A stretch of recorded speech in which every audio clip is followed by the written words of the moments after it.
Hello everyone, welcome to Scarlet Hollow. I've been super excited to play this game for this channel for a while. Full disclosure, I'm not going into this never having seen it before. I've actually watched someone else on YouTube, Gap Smolders, shout out to her. I've watched her playthrough of this. I immediately fell in love with the game and knew that I had to play it. Also, I just wanted to support this developer, so I wanted to buy the game myself. We are playing Scarlet Hollow. This is a horror visual novel, hand-drawn.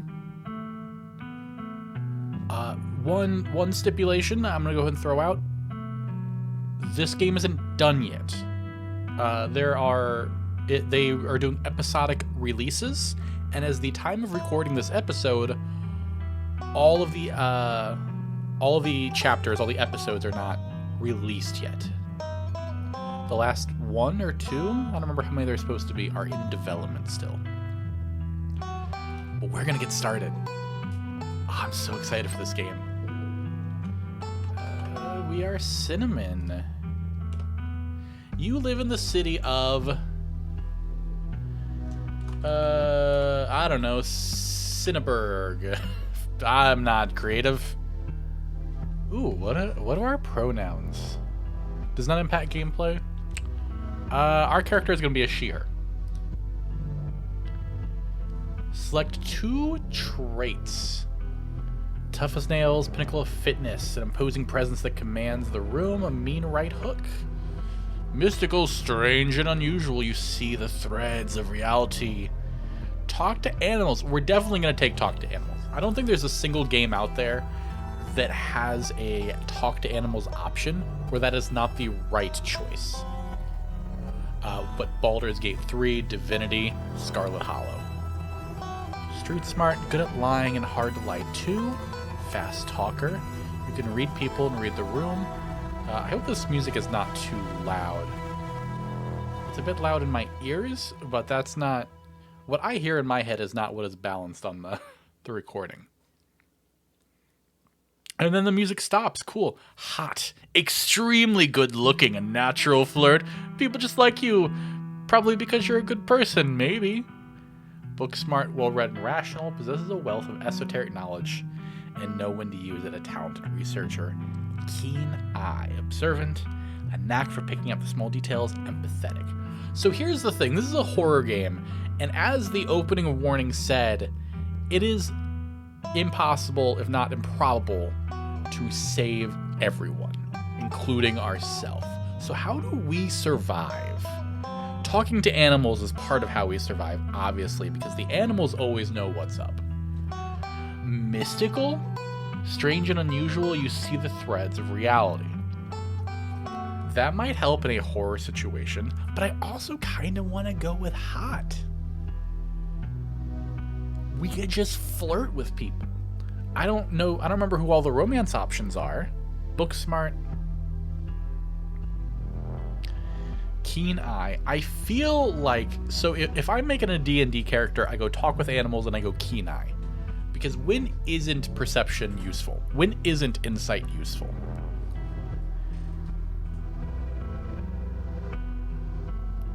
And when is it not useful? When powerful build's useful, when you can just when you can knock out the problem. I think we're gonna go keen eye. Talk to animals, keen eye. There are really good arguments for all of these, including street smarts. I assume if there's any sort of lock picking or skullduggery that needs to happen. By the way, this is I think a relatively present day game. This isn't like a medieval fantasy or anything like that. So if I need to break into somebody's house, I assume street smarts. We're not gonna overthink it. You jolt awake as the bus hits a particularly nasty bump. You feel like you'd only just managed to start drifting off, and now here you are, awake again and still exhausted. For a moment, you're hazy on the details of where exactly here is, confusing this bus with the many others that came before it. But as your mind continues to reassert its existence in the waking world, the past few days come back into focus. The long-lost cousin, the bad news, The 26 hours of bus rides with countless late-night stops in seedy depots that would have felt unsafe even in the middle of the day. You wouldn't normally find yourself traveling like this, but your cousin bought the tickets. The funeral of Perlane Scarlet, your cousin's mother and your aunt, seemed like something you shouldn't ignore, even considering your own late mother's rocky relationship with this side of the family. Fortunately, the end of your long journey is in sight. You're almost in Scarlet Hollow. So anyway, I was saying... Oh no, he's still here. He's been sitting next to you for the past 5 hours, talking at you without pause. You're not sure he even stopped when you started to doze off. At first, you thought he was just being friendly, but that was several hours of one-sided conversation ago. I was up in Maryland looking for work, mostly messing around because I was a dumb teen. Me and my buddies were doing our usual prank stuff, you know, pushing joggers into the harbor, that sort of thing. Dude, what is wrong with you? Hell yeah, sounds awesome. Why are you talking to me? Remain silent. You've been talking at us for a while. Look, we're stuck on a bus ride with this person. I want to say what's wrong with you, but we're just going to remain silent. You do your best to keep a blank face. Waking up and, by extension, accidentally giving the strange man permission to keep talking to you was a mistake. So this girl comes up, swinging her purse, yelling at how she was going to call the cops or whatever. It was hilarious. She actually hit my friend, and he said it hurt a lot, so I guess she really was mad about not just playing. Was mad and not just playing. But she kept swinging, and soon enough she lost her balance and fell into the harbor all on her own. We didn't even have to push her. We had a good laugh and fished her out, and her phone got soaked so she couldn't call the cops on us. We wound up hanging out all day. She kind of became my girlfriend after that, and we've been on or off for about a year, so it's pretty serious. Well, about 5 months ago, she tried to break up with me, like, for real, and jeez, you ever just get so mad you want to, like, kill somebody? I feel like I'm gonna kill somebody right now. Right now, I'll tell you what. Hooey, what is wrong with you? Smile and pretend he didn't just say that. I never feel that way. No. Ooh, what kind of character are we in this game? What? We're empathetic, and we talk to animals. But this guy, we don't like. I want to, yeah. Yeah.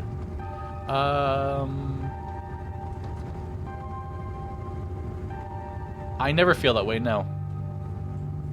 I have never wanted to kill anyone. You're young. You'll get it when someone tries to break your heart someday. It changes a person. Makes them think they never thought they could. I honestly could have killed that woman. Anyway, she's giving birth to our son right now, so I'm trying to get up to Virginia to be there for it. But I don't know if I'm, like, into that stuff, so I might just wind up on a bus to New York or something instead. Always wanted to go there. Keen eye. Okay, so here's where my traits come into play. Keen eye. Do you love her enough to make this work? You were so worked up about the thought of losing her that you wanted to kill her. But now that she's giving birth to a child you created together, you're planning on running off? Even if you love her, think about whether that love is strong enough that you'd be able to handle raising a kid together. Think about how your actions are going to impact his life, and whether removing yourself would be better for him in the long run. Yeah, good stuff to think about. Anyway, where'd you say you were heading? I didn't. Just a small town. Just small. You probably haven't heard of it. That's probably Scarlet Hollow, right? The old, or the holler, as they say in these parts. That's the only other stop this bus turns around. Wait, blah, blah, blah, words. That's the only stop until this bus turns around. I ride it pretty often, so I know. Almost nobody ever goes up that way. Though, actually, I had a couple of buddies who went up there to work in the mine. There's a coal mine up in the holler, you see, and there's always a job listing or two on the boards around here. I never wanted to do that kind of thing myself. I like my lungs the way they are. Thanks, but my buddies, I like the way that my lungs are. The way they, gosh, I cannot read. Whew, hold on, let me take a sip of water. I like my lungs the way they are, thanks, but my buddies got desperate enough to try it. I haven't heard from them in a while, now that I think about it. I could see if they're on Facebook. I was gonna say the Facebook. This is a guy that would say the Facebook. They're on the Facebook. See how they're doing up there. Hope they didn't die. He looks back at his phone, for once focused on something other than you. Oh, this is me. It was lovely meeting you. I hope you don't get too bored without me around to talk to. Here, I have something for you. The stranger rifles through his pack before presenting you with a dripping bag of peanuts. They're boiled peanuts. I got them at a gas station a few buses back. I noticed you haven't eaten much, so I figured you could use them more than me. Plus, they dripped all over my bag, so I don't want to carry them anymore. Tip: sometimes picking a dialogue option establishes new facts about who you are. Okay, so are we the type that loves boiled peanuts? Is this a real thing? Do people eat boiled peanuts? I've never actually heard this before. We could just take the peanuts. Screw you and your peanuts. I'm actually allergic to peanuts. So if we pick this, does our character canonically have a peanut allergy? Eat the peanuts. We're just gonna take the peanuts because we are done interacting with this guy. You take the peanuts. Thanks. You're welcome. And with that, I leave you. Safe travels, friend.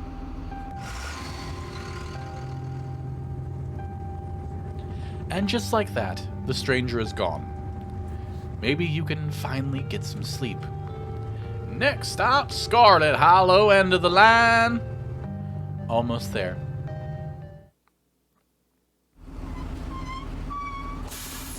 The bus finally comes to a stop. Its brakes squealing as it deposits you in front of the Scarlet Hollow bus station. The sign at least reads bus station, but calling it that feels disingenuous. At best, it's a kiosk. Though for a small town like this, you're amazed that there's so much as a road, let alone a bus that drives on in every week. The driver quickly shuts the door behind you and starts the engine, kicking up dust clouds as he pulls away, eager to leave you and this place behind. Hey, Cinnamon. You instantly recognize the worn young woman from the few public photos of her on the Facebook page. She's your cousin, Tabitha, and she looks annoyed to be here. Offer her your boiled peanuts as a condolence. Looks like somebody needs a hug. Offer her your boiled peanuts. Want some peanuts? I got them from the bus. You hold out the dripping bag, offering it to your cousin. What? Put those away. Why would I want your wet peanuts? Now, come on, let's go. I don't want to spend any more time down here than I have to. Your cousin turns and motions to an old BMW, parked near the bus kiosk. You follow her, clambering into the dusty relic.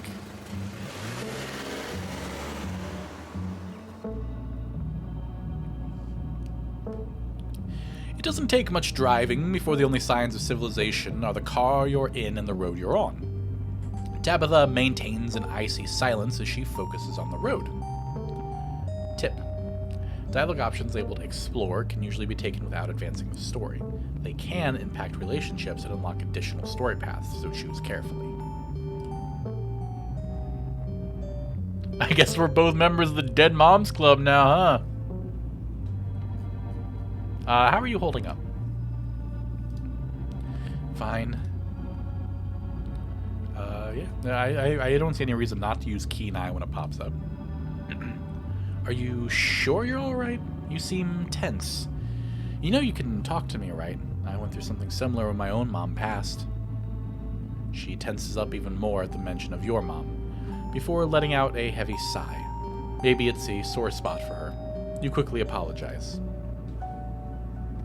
I'm sorry. I know that's probably not what you're looking to hear right now. Look, I appreciate your concern, but I'm fine, really. I guess we're both... I want to ask this so bad. They're gonna do it. I guess we're both members of the Dead Moms Club now, huh? Your cousin turns to stare at you, an icy hatred in her eyes. Maybe this would have worked to ease the tension if it were someone else, but she isn't. She turns back to the road, her expression cold and unforgiving. So, the funeral. It's on Sunday, right? Yep, like I told you. Need any help planning? Do you need any help planning? If you ever need help with errands or scheduling, feel free to ask. I know this stuff isn't easy. It's actually been fine. I just needed the coffin and somebody to dig a hole. Can't believe we've never actually met like this before. Can't believe we've never actually met. You have your mom to thank for that. Or had, I guess. I wish I'd known about you. I don't know why Mom left or what kind of grudge she had against this side of the family, but I'm sorry. I wish I had known about you. Whatever. What's done is done. You decide to sit in silence with your cousin as the car eases up the steep mountain road.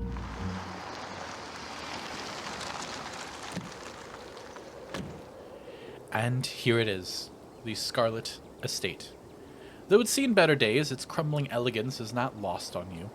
Someone used to crammed apartment. Blah blah blah blah blah. I don't know.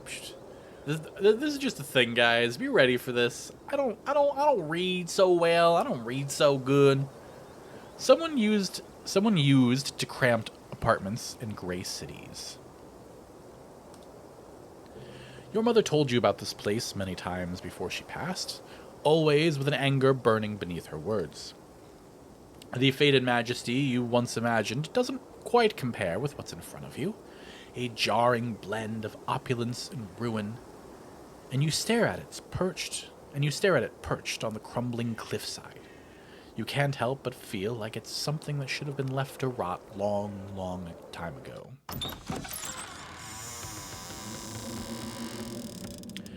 You're hit with a blast of dusty air as you step across the threshold and into the foyer.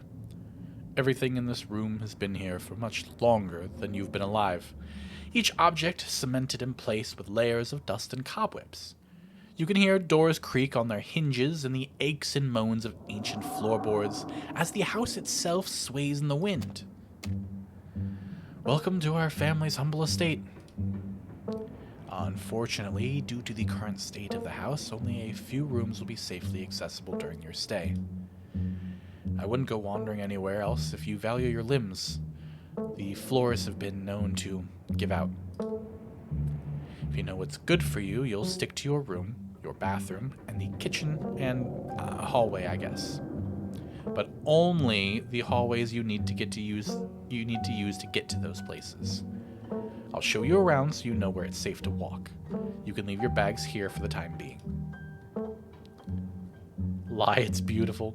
This place is falling apart. Cool, thanks. Let's just get the tour over with. Follow me.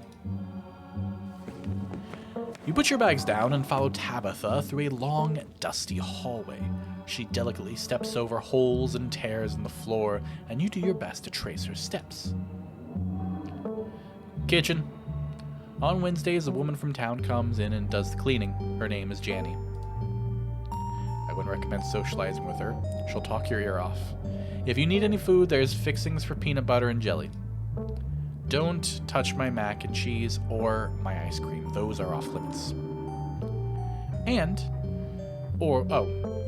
And you can also access the garden through here, but it's pretty wild, so I wouldn't if I were you. Tip: some explore options prevent you from taking others. Choose carefully. Someone cleans this place. Lie, it's perfect. Awesome, I love PB&J. What if I want ice cream? Is anyone in town to buy food? I might want to eat something other than PB&J this week. Is there anywhere in town we can get groceries? Well, aren't you fancy? Yeah, there's a general store. There's also a diner. I usually order my food in bulk online, though, so I wouldn't be going with you. General store, how very folksy, but I'm your guest. I didn't actually budget for groceries. Thanks. Sweet, thanks. Cool. Good talk. Someone actually cleans this place. This is so nice. It's nice. It's nice.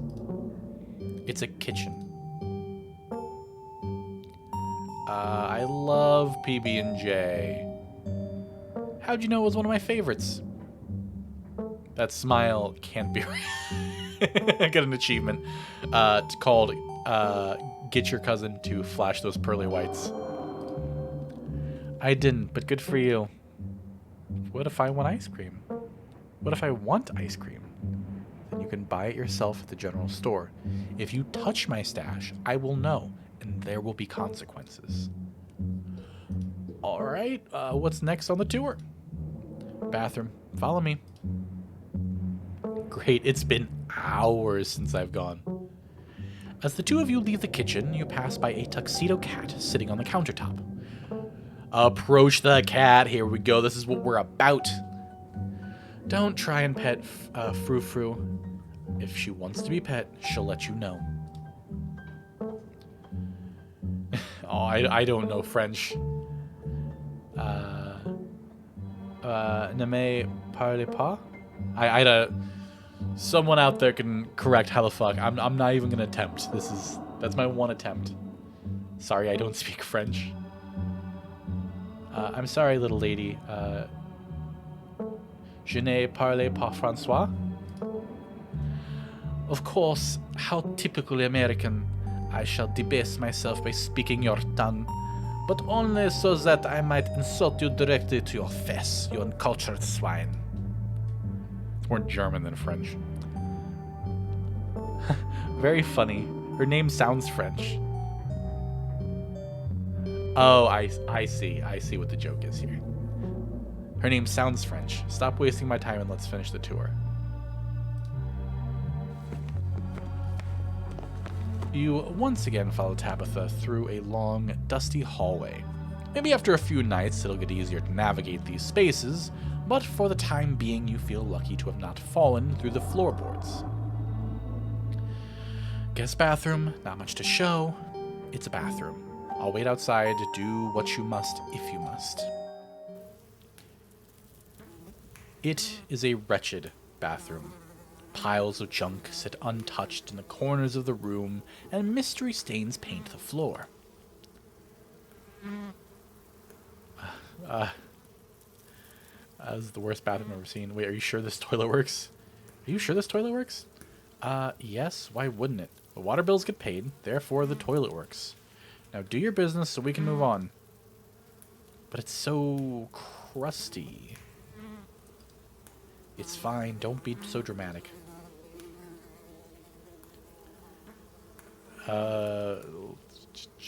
Who exactly uses this bathroom? Guess? This is the worst bathroom I've ever seen. We already kind of made her mad. Lift the toilet seat. Scram, fellas, the jig is up. Oh, it's the bugs because I can... Yeah. Bug skitter from the bowls, you lift the seat. You're good, actually. You weren't desperate enough for this. You know, on second thought, I don't think I need to go. You might as well try since we're here. Is there another bathroom I could use? There's my bathroom, and there's my departed mother's. But this one is the guest bathroom, so you should get used to using it. Suck it up and do your business. A toilet is a toilet. Sure, it could be cleaner, but your business needs doing, and this is as good as a place as any. You do what you must and rejoin your cousin out in the hall.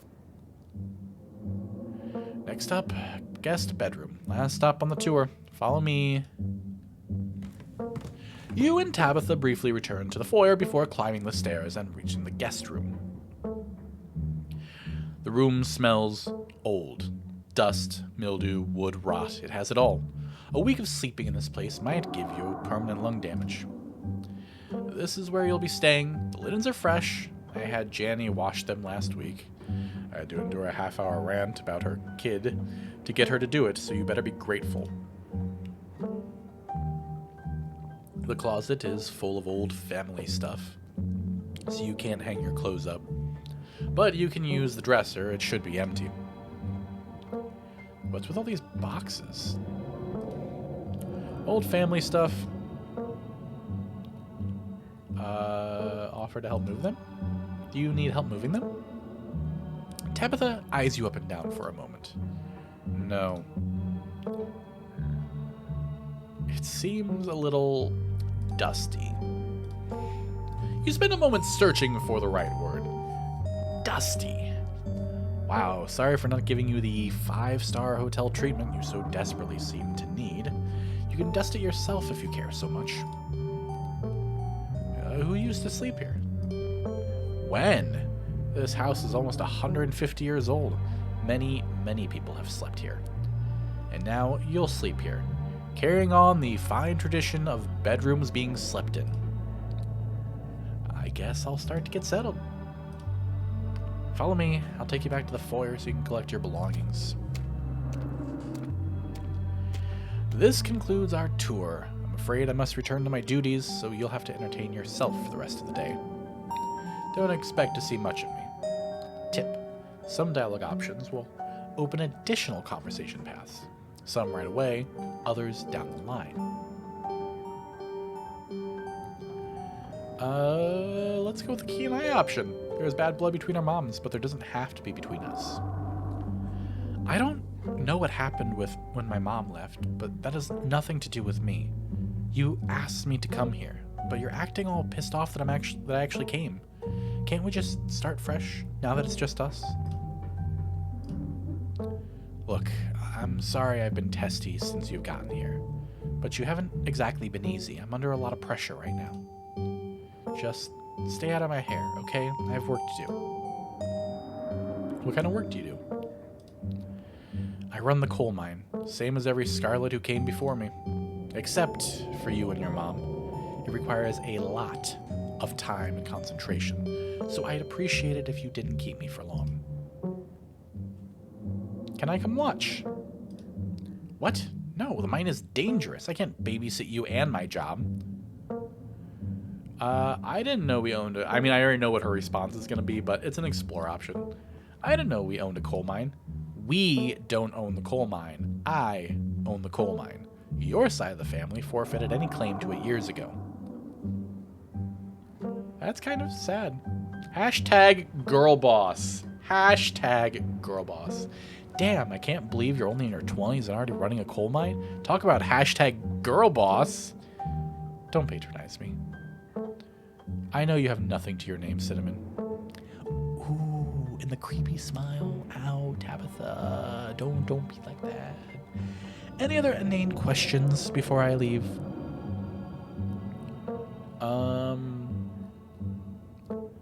What am I supposed to do while you're gone? What am I supposed to do while you're gone? There's a very demanding job I should be getting back to right now that doesn't include figuring out activities for you to occupy your time with. I'm not your babysitter. Why don't you, I don't know, go walk around in town or something until you get tired? There are historic buildings to look at. I'm sure you'll have a great time. I won't keep you, but we should hang out when you get back. We'll see. There's a lot that needs to get done this week. Your cousin leaves through the front door, and now it's just you. You and this sprawling, decrepit estate. PB&J sounds great right now. Settle into your room. Go straight to the forbidden wings of the estate. Could we die immediately? Could we? Ooh. What kind of person are we? We have a PB&J. All we've had is soggy peanuts. You haven't had anything to eat all day. The only things louder than your stomach right now are the creaks and moans of this ancient place. A PB&J sounds exactly like what you need to take on the rest of the day. You head to the kitchen.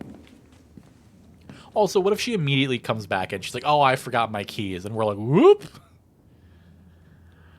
You're back in the kitchen, ready to craft a beautiful peanut butter and jelly sandwich. It's a daunting task given the state of the place, but the aggressive growls of your stomach outweigh your fear of food poisoning. To get started, you probably need to find some peanut butter, some jelly, bread, a plate, and a knife. Talk to animals, talk to Frou Frou. Frou Frou hisses as you draw near and remains firmly in place. You might want to talk to me, but I don't want to talk to you. Go away. Offered the boiled peanuts. This is the one item we have in our inventory. You extend your arm and offer Frou Frou your bag of boiled peanuts as a token of peace. I feel like we got off on the wrong foot. Want some boiled peanuts? Mon Dieu, non.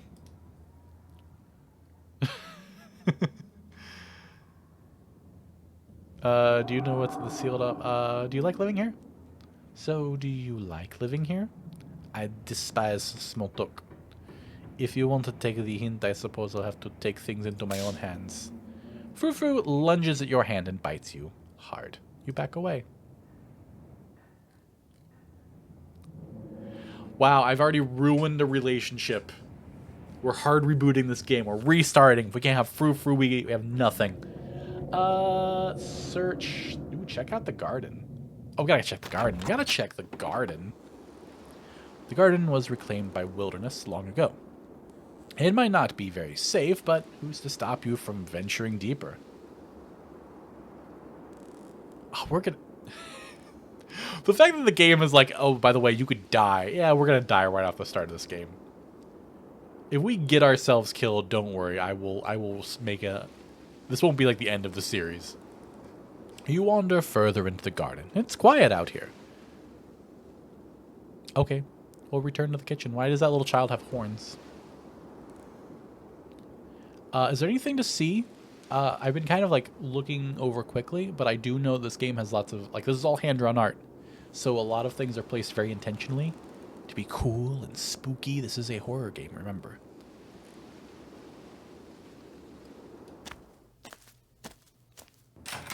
You head back inside and close the door behind you.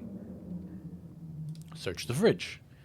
As you approach the fridge, you catch a note taped to the door reading, "Janny, stay out," in all caps. Below it, in separate handwriting, are the words, "Okie dokie." You open the fridge. You already feel a deep urge to wash your hands, even though you have yet to touch anything other than the handle. Grab ice cream. Examine old takeout. Why did you do that? What were you expecting? This takeout container is disgusting. Beyond words, a liquefied mess wholly congealed in its styrofoam shell. You can't even tell what it used to be. The substance doesn't just smell bad, it smells ancient. Eat it? No, for God's sake, put it back. Your body reacts before you even register what you're doing, compelled by a deep, primal disgust. You shove the container back into the fridge, pushing it into the depths of the shelves and out of your mind. Hopefully you can forget it exists and move on with your life. Check mayo. You know you probably shouldn't, but a part of you has to know how old that mayonnaise is. You pick up the jar, its label flaking in your hand. It expired 10 years ago. This jar of mayonnaise is old enough to graduate the 5th grade. Best to put it back and forget you ever saw it. Take jelly. You reach for one of the unopened jars of grape jelly, carefully checking its expiration date. You breathe a sigh of relief when you realize it's recent. This was either purchased specifically for you, or jelly is one of the few things in the kitchen Tabitha actually uses. All you need now is a plate, a knife, bread, and some peanut butter. Better close this fridge and keep looking. Now we're not going to grab the ice cream. You return to the kitchen, closing the fridge behind you. Search the fridge. Oh, wait, whoops. My bad. Search the pantry. Jeez. Tabitha sure loves her mac and cheese. Look closer. You squint into the darkness of the pantry. Behind the molded bread, a single book lies forgotten. A thin layer of dust collects on its cover. You pick it up. You flip to a bookmarked page. Both calf-brain and aspic are unappetizing enough on their own. But you can... you can read that. And you can only imagine how vile the combination of the two would be. What kind of person would call this their favorite food? No wonder your mom ran far, far away from this place. You shut the book and put it back in its place. Examine the mac and cheese. You pick up a box of Tabitha's mac and cheese. You can't say you've ever seen the brand before. Empty the box and stuff it with the dead mountain. No! Put it back! I appreciate that there are these options if you really want to play the pure evil chaos. Staying away from the mac and cheese was one of your cousin's hard rules, and she already seems not to like you. You put the box back where you found it, reluctant to make things worse than they already are. Take the bread. You pick up one of the non-moldy loaves of bread. Great! One step closer to a satisfying snack. All you need now is a plate, a knife, and some peanut butter. Take the peanut butter. The king of nut butters, and only 3% of each jar is mashed up cockroaches. The only things you need now are a plate and knife. I'm hoping to find something I can give to Frou Frou. I need to win Frou Frou's trust. That is what this game has become about. This cabinet must be where Tabitha keeps the dishware, and oddly enough, the utensils. Examine the mug. I was blown away at Blowing Rock, North Carolina. It reads, I was blown away at Blowing Rock, NC. So your aunt and cousin actually traveled sometimes, even if it was only a few hours from the estate. Maybe you can route your return trip through Blowing Rock. It might be nice to see the local sights before heading home. Examine the shot glass. It reads, I survived Deb's 50th. Your aunt's name was Perlane? I'm going to say Perlane. So this wasn't from her 50th. From the few stories you've heard from your mom, Perlane wasn't the type to have kitschy friends who gave out themed shot glasses at their birthday parties. Keen eye. Maybe it belongs to Janny. You imagine she might need an alcoholic beverage to get through cleaning this place, especially with Tabitha's sour face peering over her shoulder. Grab a bowl. What can I do? Oh, could I... Moth trap, do not touch. You reach for the bowl, but as you pull it down, a blend of vinegar and dead moth splashes onto you, immediately staining your shirt. On the back of the bowl is a note that reads, Moth trap, do not touch. Whoops. Ha, idiot. Your shirt is now unpleasantly wet. You'll probably change into something clean before you leave the house. Grab a plate and a butter knife. This is the last ingredient you needed to make your PB&J. Time to get to work. If I get a fucking PB&J minigame. You close the cabinet and look back at the rest of the kitchen. There's something else for me to do, so let's make the PB&J. Despite the state of this horrendous kitchen, you have successfully combined your 3 favorite ingredients to make a peanut butter and jelly sandwich. Congratulations! You can feed yourself. Little sparkles. A job well done. All of the hassle, and it took you less than a minute to eat. The rest of the day lies in front of you. You're done here. Congratulations, you've eaten and have a full day ahead of you. What do you want to do next?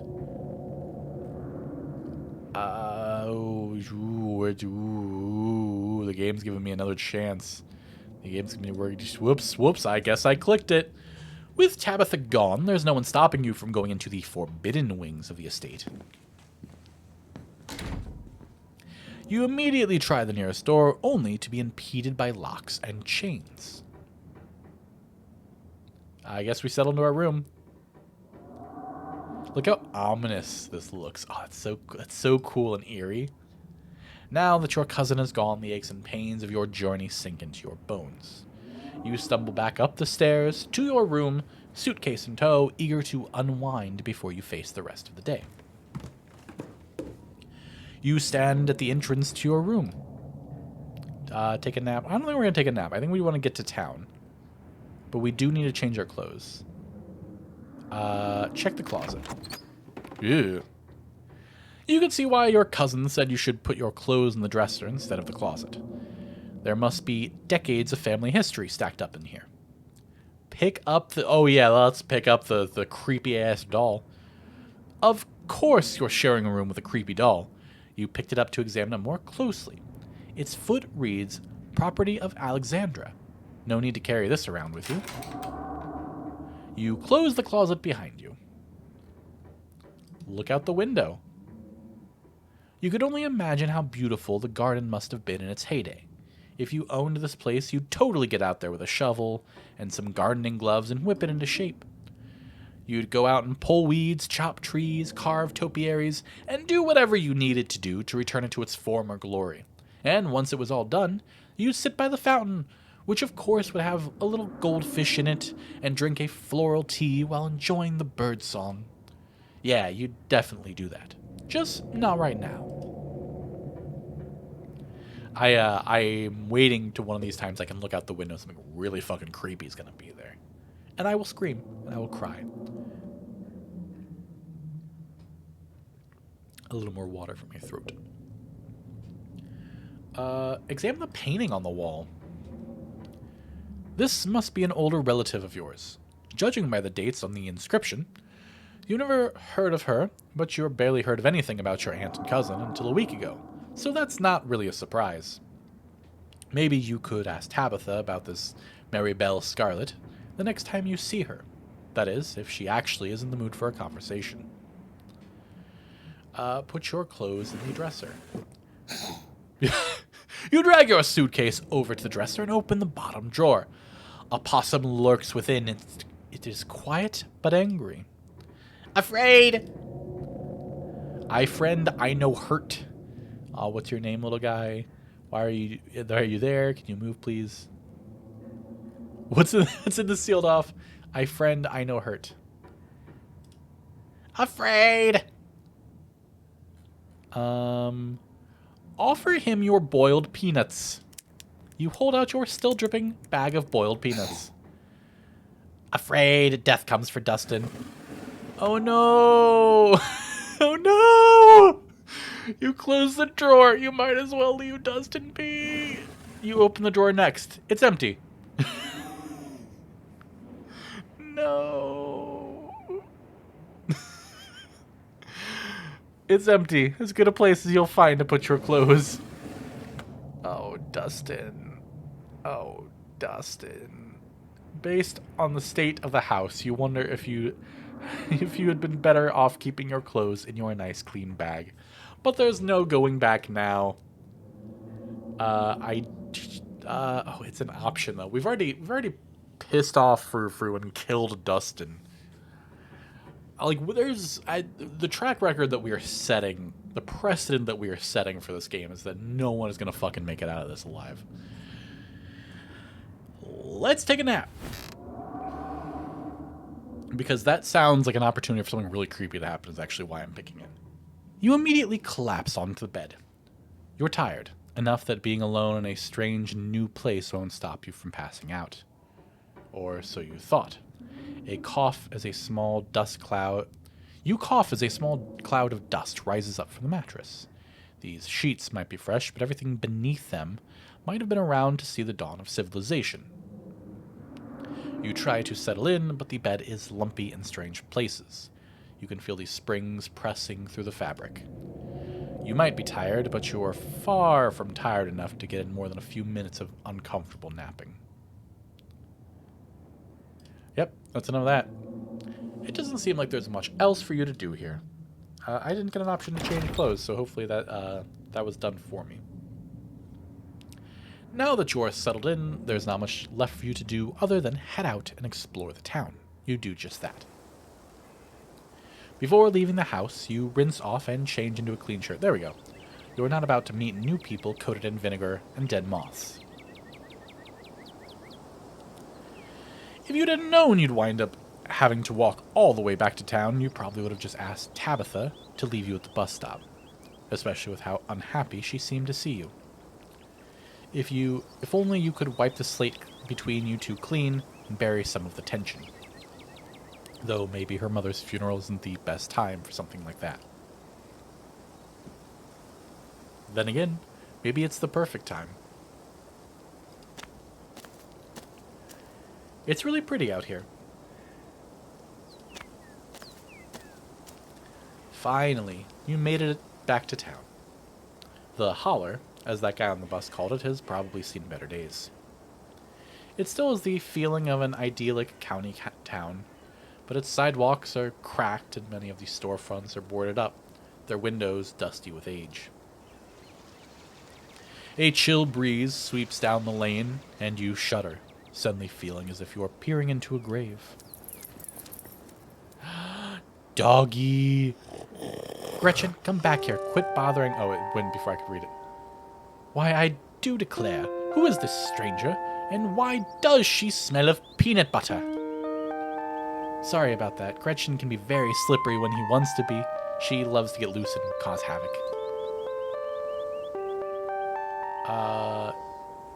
Offer Gretchen our boiled peanuts. Can I scum save this? Can I? Because I don't know if Gretchen has a peanut allergy, and nothing bad should happen to Gretchen, okay? Alright? Want some boiled peanuts, Gretchen? Do about the bag and hold it in front of Gretchen. Why, yes, of course, I most certainly do. Ah, that's very sweet of you, but those are probably way too salty for my little Gretchen. Okay, good. Nothing bad happened. It's nice to meet you, Gretchen. I'm Cinnamon. My, oh my, I can't remember the last time I met a newcomer who was wonderfully polite. It is a pleasure to make your acquaintance, Cinnamon. That's funny, the way you introduce yourself. I'm Stella. It's not often I see a strange face up in the holler. Every now and then there's a new crop of coal folks, but you don't look dusty enough for that. You aren't in town for the funeral, are you? The Scarlet funeral? None of your business? Yep. Yep, I just got into town today. Oh, wow, I didn't think there would be anyone else coming. Are you staying with Tabby? How's she holding up? Upon mention of your cousin, Gretchen mutters under her breath. One of these days I'll get that Tabitha to pet me. I haven't seen her since Perlane passed. Or for a while before that, now that I think about it. I'm sorry, did you say Tabby? Kenai, she's putting up a front. Ooh, I want to go straight to the Kenai. No, Kenai. I don't think she's doing too well. She's been icy, sure, but it feels like she's putting it on as a front. She's always been a little rough around the edges. To be honest, it's always been hard to tell if it's just the way she is, or she's just been putting on an act her whole life. To think, she's been up in that old mansion all by herself. It'll probably be good for her now that you're staying there, even if she doesn't think so herself.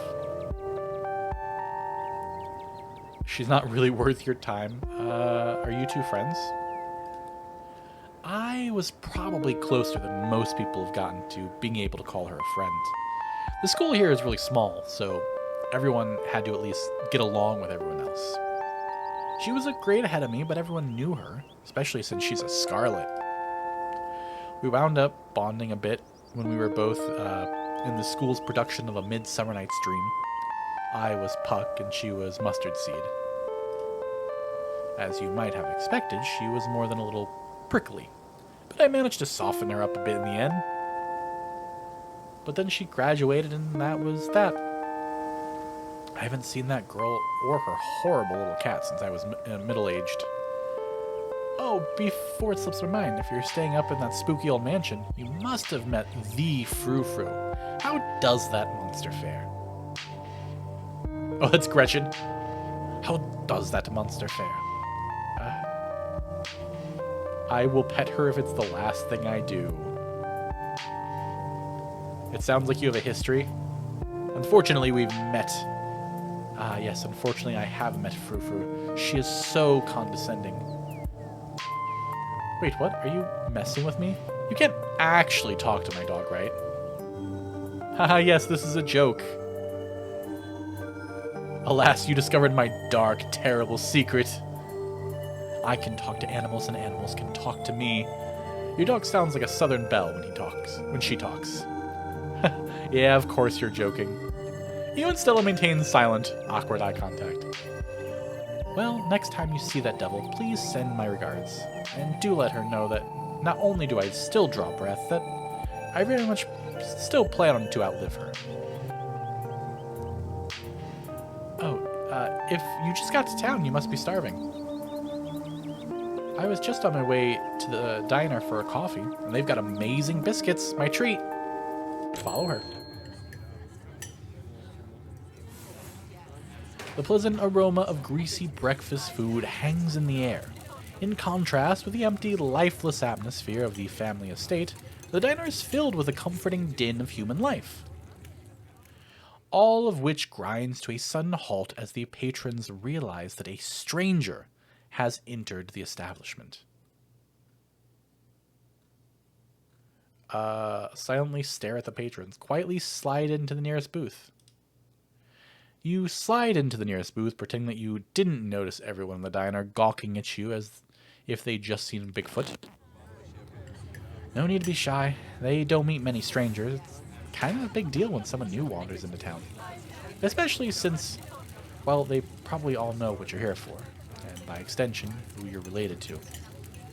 Even if you don't know anybody, it's not easy keeping secrets in a town this size. As you settle into the booth, you can't help but pick up some of the murmurs of conversation around you. We're going to listen in. Stella turns to Gretchen while you take a quick look around the diner. At the counter, two policemen and a woman you assume to be the owner shoot sidelong glances in your direction while whispering to each other. That must be Vivian's kid. Never thought we'd actually meet her. Looks so much like her. Oh yes, those eyes are unmistakable. That haunted look. I always thought it'd go away once she finally got out of this town, but I guess unhappiness was baked into her DNA. Mm-hmm. A young mother and her syrup-stained child sit at the table across from you. Mommy, who's that? Don't stare, Tulip. That must be Miss Tabitha's cousin. Oh, so that's why she looks so sad. I would look sad too if I had Miss Tabitha as a cousin. Don't you think Tabitha's cousin is mean? Do you think Tabitha's cousin is mean too? I don't know. I'll find out next time I go visit Miss Tabitha. Are you going to finish your pancakes? They're almost cold, Sweet Pea, and we've got to get home to help Daddy. In the far back corner, a man sits alone at a small table sipping coffee and reading a paper. Why are the strangers who wander in town never gorgeous blonde ladies of an appropriate age? Why is it always coal boys, punks, and whippersnappers? Lastly, a group of coal miners sit hunched around the corner booth, readily scarfing down heaping plates of food. What do you think? Another young'un looking for mine work? No way. Clearly don't got the stomach for it. That's got to be the boss's cousin. There's that funeral this week, if I remember right, for old Miss Perlane. May she rot in peace. Oh, let the lady rest, Lloyd. One shouldn't speak ill of the dead, no matter how foul they were, especially before they've been so much as laid to rest. If you'd been around in her heyday, you'd be speaking ill too, Tommy. He's right. Nastiest woman I've ever met. That Tabitha is a blessing compared to her. Curse the whole lot of them. May every scarlet burn in hell. That's enough of that. Hey, Stella, I went ahead and fixed you up a coffee. They gracefully place a cup of specially brewed coffee in front of Stella. Aw, shucks, thanks, Avery. And here's some bacon for the little lady. For me, excellent. Oh, he's just, I don't know why I was like, ah, excellent. Gretchen sniffs the bacon and digs in. You can hit the H button on your keyboard to hide the text box at any time. H. Oh, look at little Gretchen. Look at the little doggy. Alright, that's enough of that. Anything for you? Offer them your boil. We can't offer every person we see our boiled peanuts. Cinnamon, we can't do this. Isn't bacon bad for dogs?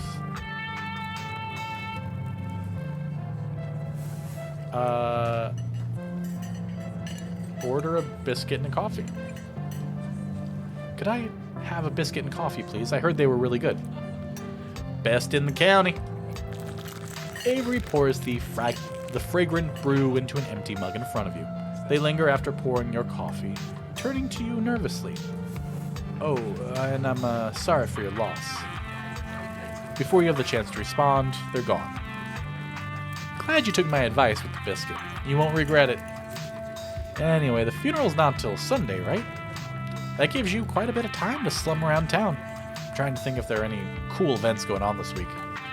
There's always the reading adventure at the library, which is supposed to be for little kids, but I do it every month anyway. Oh, and I'm pretty sure Avery's throwing a party Saturday night, so that's a fun thing to look forward to. Oh, and there's the weekly Sunday potluck.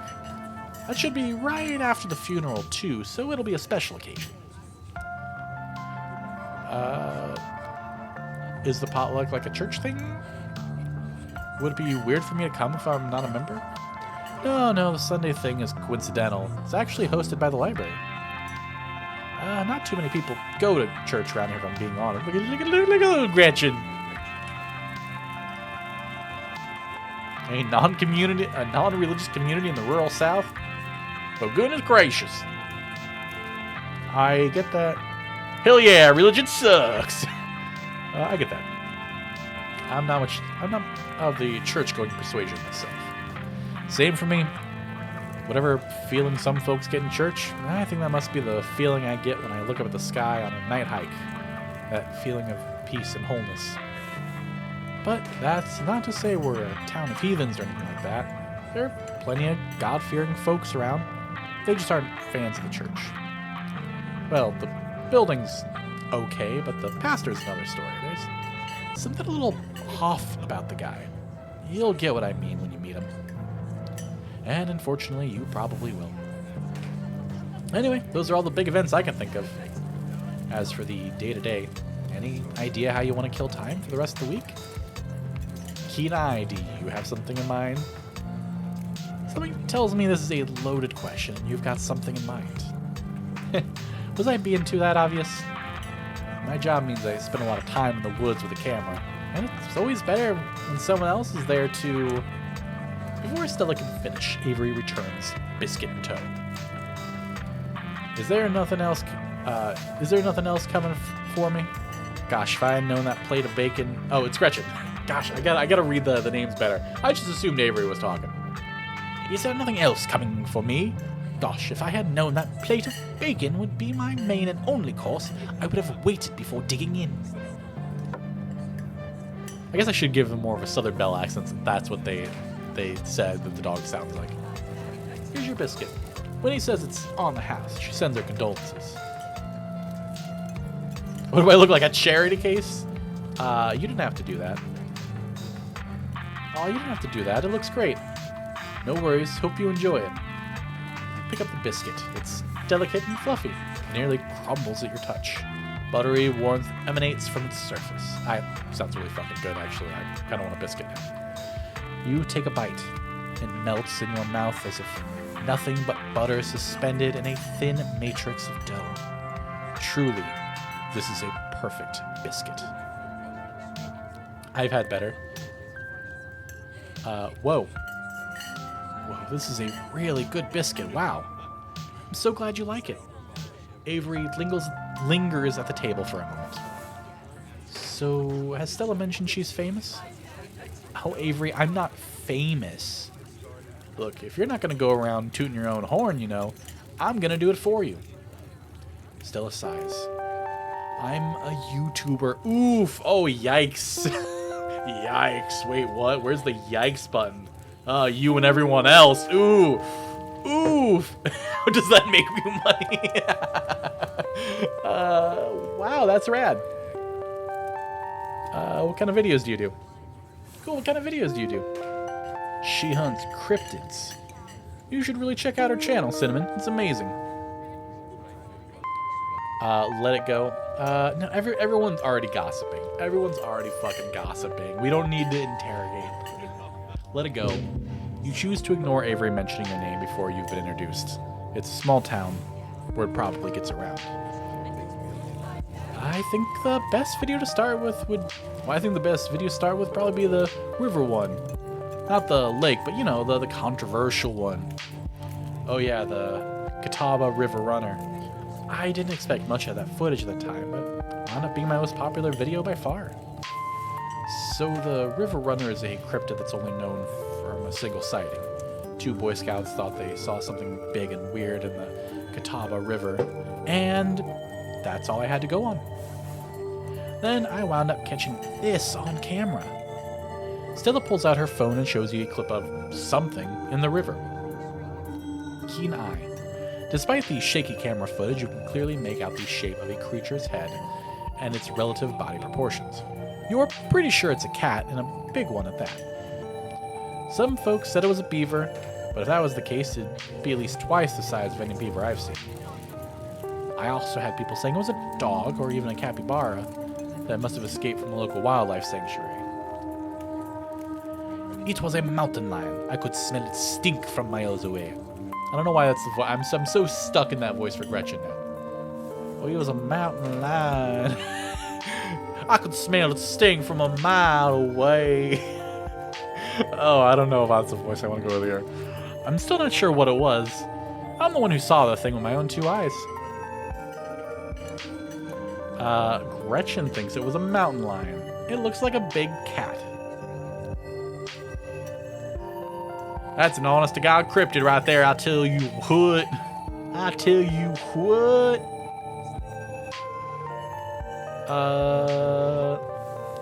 Gretchen thinks it's a mountain lion.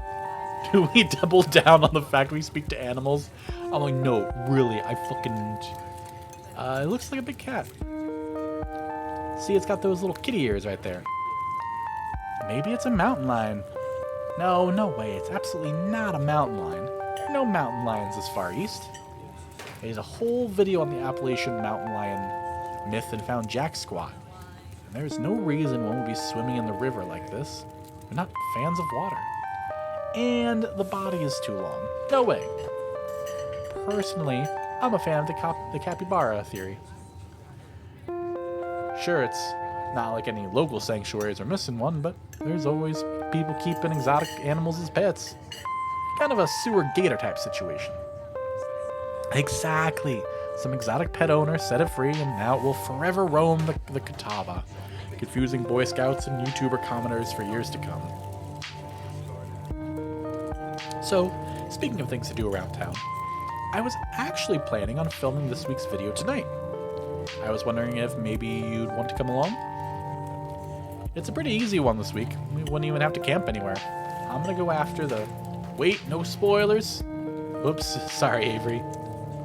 It's okay. I should probably get back to it instead of standing around chatting with friends. See y'all around. Now that the coast is clear, I'm going after Skunk Ape. Heck yeah. Heck yeah. We're enthusiastic.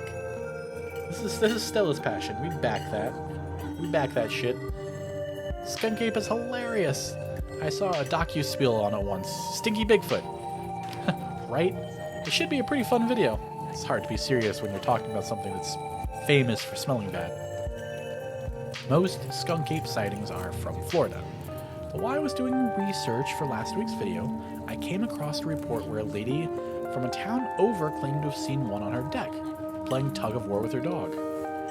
And as I leave no stone unturned, I decided it was worth investigating. So, what do you say? Want to tag along? Hold the camera for me while I narrate against a darkening sky, that sort of thing? Are you going to be there, Gretchen? It depends. Are you going to be there, Gretchen? Oh, naturally. Naturally! What are these voices doing? Oh, naturally. I wouldn't want any misinformation to befall my beloved Stella. See, this is what happened. I tried to change the voice that I got stuck in, and it went all the way off the rails. It went so far off the rails. I must stay by her side, through thick and thin, however odd her passions may be. Passions may be. Oh. God damn it. I'm gonna check the timestamp for this later, and this is gonna be that's gonna be the moment where I see everyone click off the video. Of course, it's actually been a while since I've had anyone but Gretchen out there with me. Say no more. I'm in. This is gonna be a lot of fun. I actually started the channel with a couple buddies of mine back in middle school, so it'll kind of be like a blast from the past. Me and Kanika and Reese run around the woods, flipping over rocks and bothering salamanders.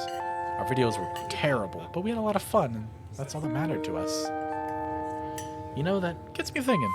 I wonder if they'd be down to come along, get the old gang back together. Though I guess Kanika has to close out the general store tonight, so I'm pretty sure she's a no-go. But Reese, I think there's a decent chance we could get him to come out of his hidey hole if he's up for it. Do you mind if I make a quick call?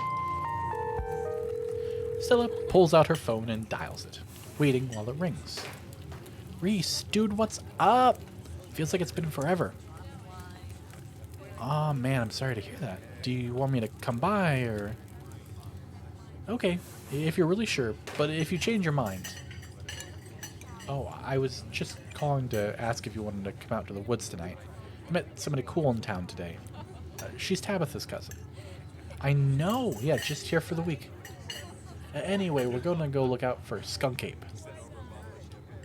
We could take the easier trails if that would help. Dang, man, that sounds awful. I hope you take it easy tonight. I'll swing by sometime this weekend. We can have a more low-key hangout. How's that? Yeah, no, I'll bring her. Talk to you soon. Bye, bud. Reese, there's always been something off about that boy. Oh, Gretchen. Reese, there's always been something off about that boy. I never did like the smell of him. Looks like it's just you and me, pal. Did he ask you to bring me to his house? Why? He was excited to meet you, of course. I think you'll find most folks in town are. Is he okay? He's not feeling well, that's all. He had a lot going on in the past, gosh, 10 years or so? But I feel like it's gotten a lot worse recently. Can't remember the last time I saw him leave his house. Ah, well, it's not my place to talk about, really. I just got a little excited thinking about having him along again. He's hilarious, you'd love him. We should swing by his place sometime this week. That'd be nice. I'd love to meet your friends. Awesome, I'll make it happen. He's definitely the trickier one to meet. Kanika is much easier to track down, since she's at the general store basically every day. But friendship can wait. We've got Skunk Ape to hunt. So we should probably head out if we want to make it to the mountains before it's dark. Come on, let's blow this popsicle stand. You pause before getting up. Maybe it's time to make a good first impression. Leave a generous tip. You can't afford a tip. Where is leave peanuts? Leave a generous tip. Reach in your pocket and pull out a crumpled $5 bill.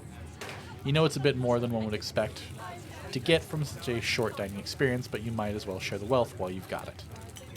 You smooth out the bill before placing it on the table inconspicuously. Aw, that's awesome of you. Avery will appreciate that, I'm sure. Oh, that's right, it goes to Avery. Yeah, no, we're definitely leaving a $5 tip for Avery. Avery seems really cool. Stella turns to leave the diner with you following close behind.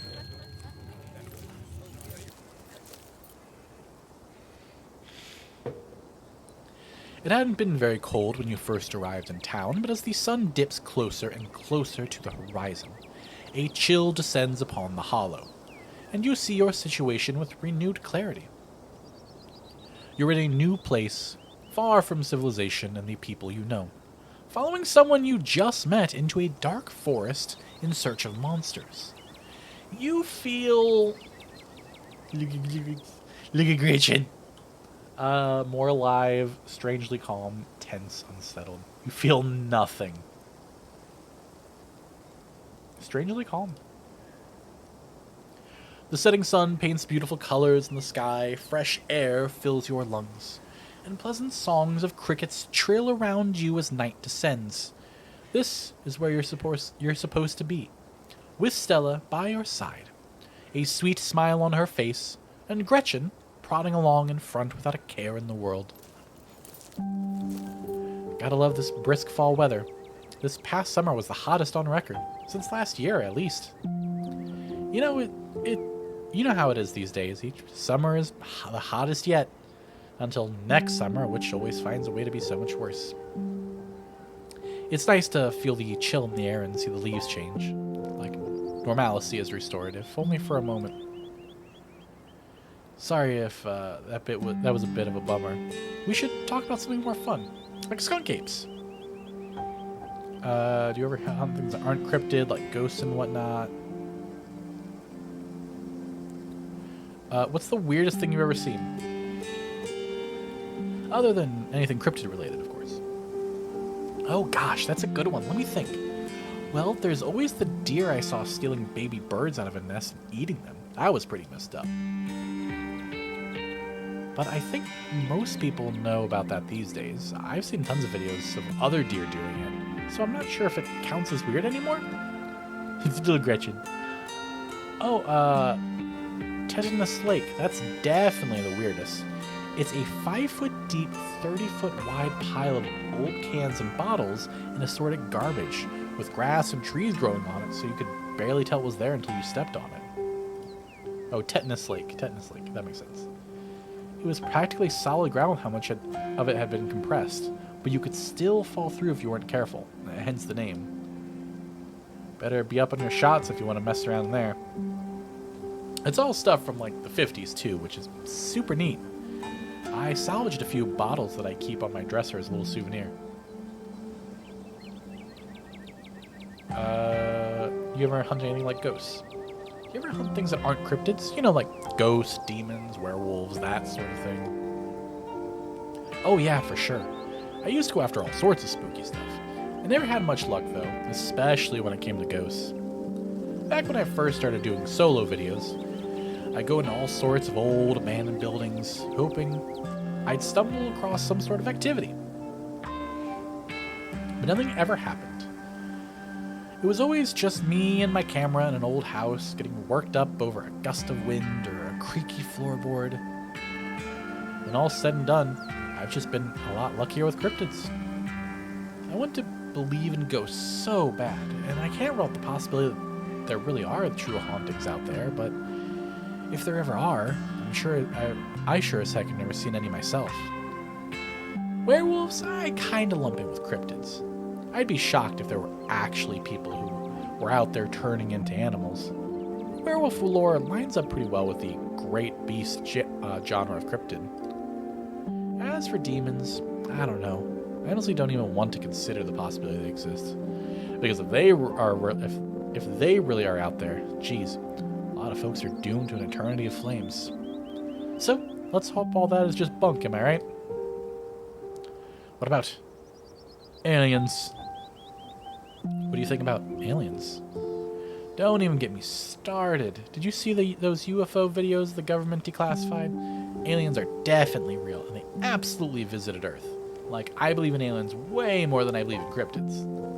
I adore my darling Stella, but she gets the strangest ideas in her head these days. Ever since her parents passed away, she's been more and more foolhardy with all this critter nonsense. You don't see me hunting aliens out here because we know they're real. It's just what the government wants you to think, Stella. I have absolutely no opinion on aliens.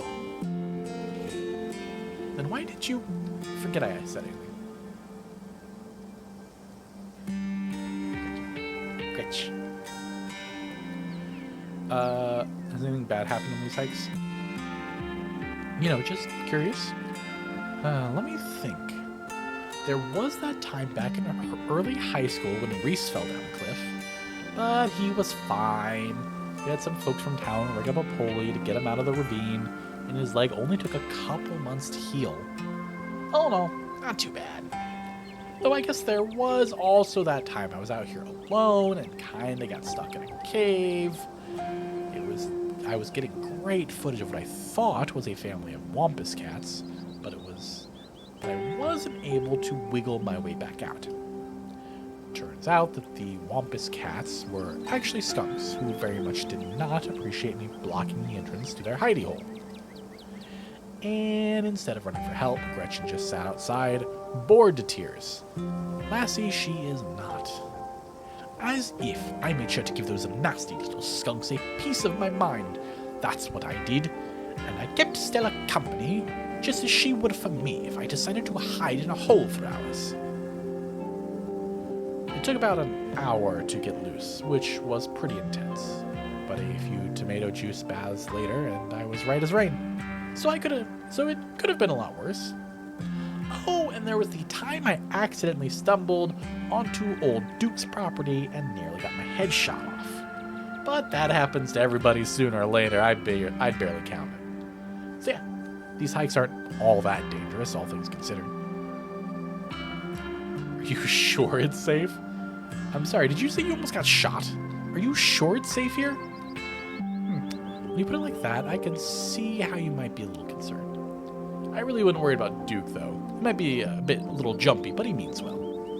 Duke is a sweetheart, Cinnamon. You needn't be concerned about him.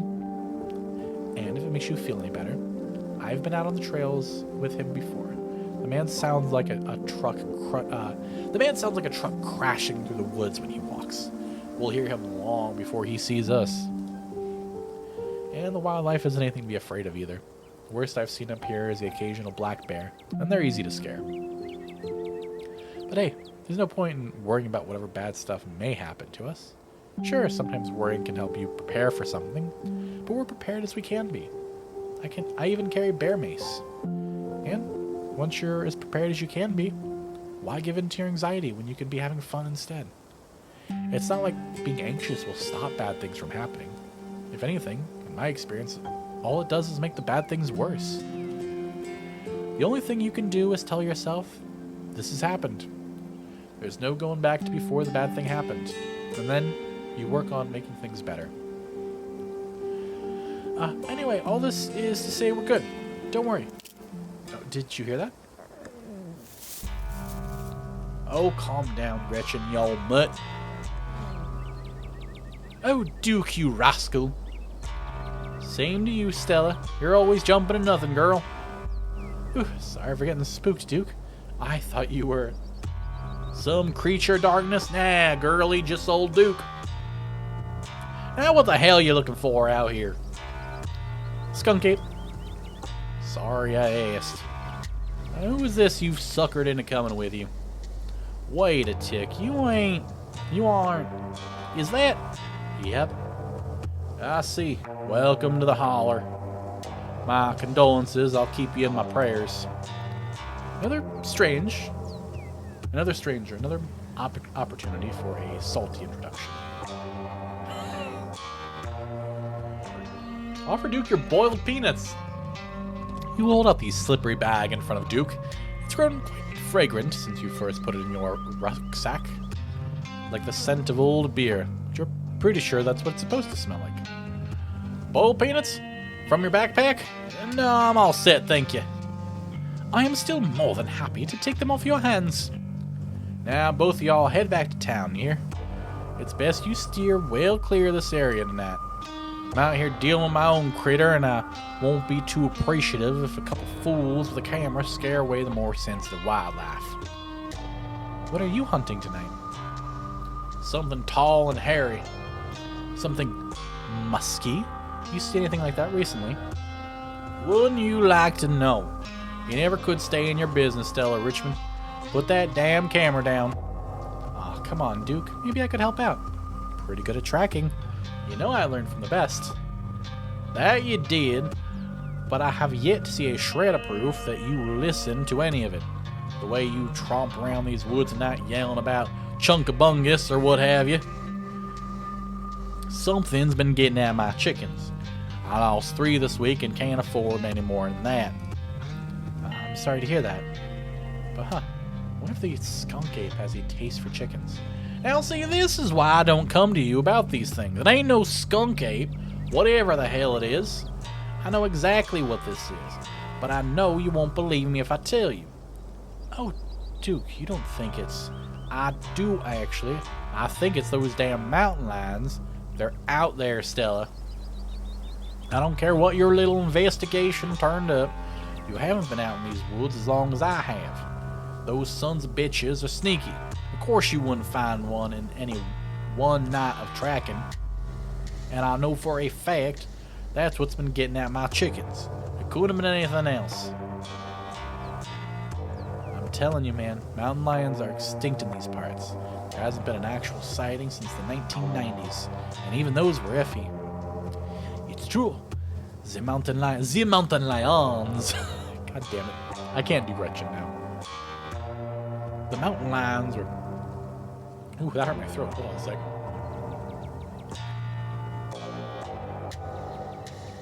Oof. Those mountain lions out here, sure as sin, they pee on all the best trees.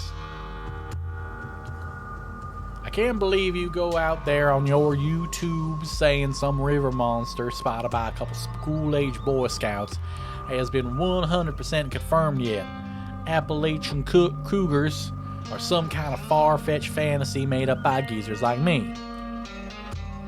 You made me look like a fool. I read those comments people were posting on your video.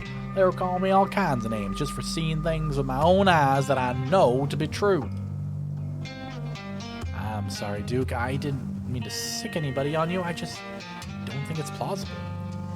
You'll eat those words when I come carrying a mountain lion corpse out of these woods at dawn. And you two don't want a face full of buckshot. I suggest you run home and stay out of the woods tonight. But we were here first. But what if you find the mountain lion and don't? But what if you find a mountain lion, don't kill it? Right on, Duke, kill that mountain lion. No, I'm not gonna butt in. This is between those two.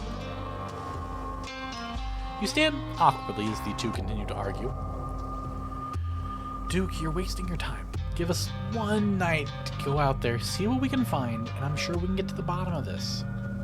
Yeah, right. You'll get some shaky footage of a raccoon and claim it's a heretofore unknown creature that has heat ray vision or some such nonsense. I know what I'm looking for. There's no way I'm backing down. But I've gotta film tonight. These videos need to be out by tomorrow evening so I can keep on schedule. If I miss an update, I might lose my new sponsor. And who knows what that'll mean for my career. You ain't the only one on a schedule. As you well know, my boy Bo and me are heading down to the state fair to show off Big Betty. We'll be gone near a whole week, so our chicken coop might as well be a big old all-you-can-eat sign on it. You know how I feel about my chickens. I couldn't take it if I lost any more of my poor little ladies. Walk away. This is too much. Let's just go, Stella. Let's just go, Stella. He's not gonna budge. You're right. No point losing any more time arguing. Fine. We'll head back to town. Break a leg out there, Duke. Break a one now? I mean, good luck, old man. Alright, have a nice night, y'all.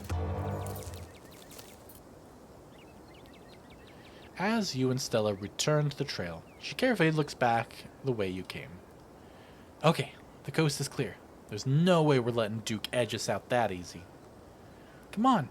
I know a trail that'll get us around him. Knew you wouldn't give up the hunt. Oh no, we aren't actually heading back town. Are you sure you don't want to, like, watch movies? Honestly, this is how I feel. No, wait, not with the Duke and his shotgun out here waiting to blow our heads off.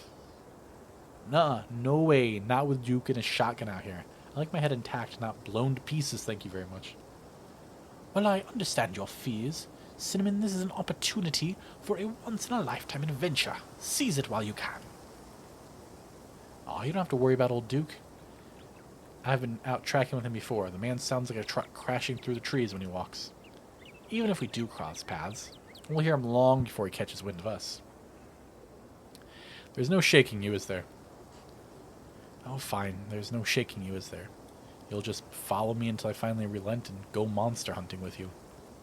I promise it'll be fun and safe. The trail's just up this way. Let's go. And I thought I was reckless by wandering out into the garden and the forbidden wing of the mansion. Nah, we're going out here with an old Old hillbilly with a shotgun. I'll tell you what. All right. This looks like a good shot. Mind holding the camera? She hands you the camera and takes position. Hold on, let's get to you. Stella. Or Gretchen. Stella. Gretchen.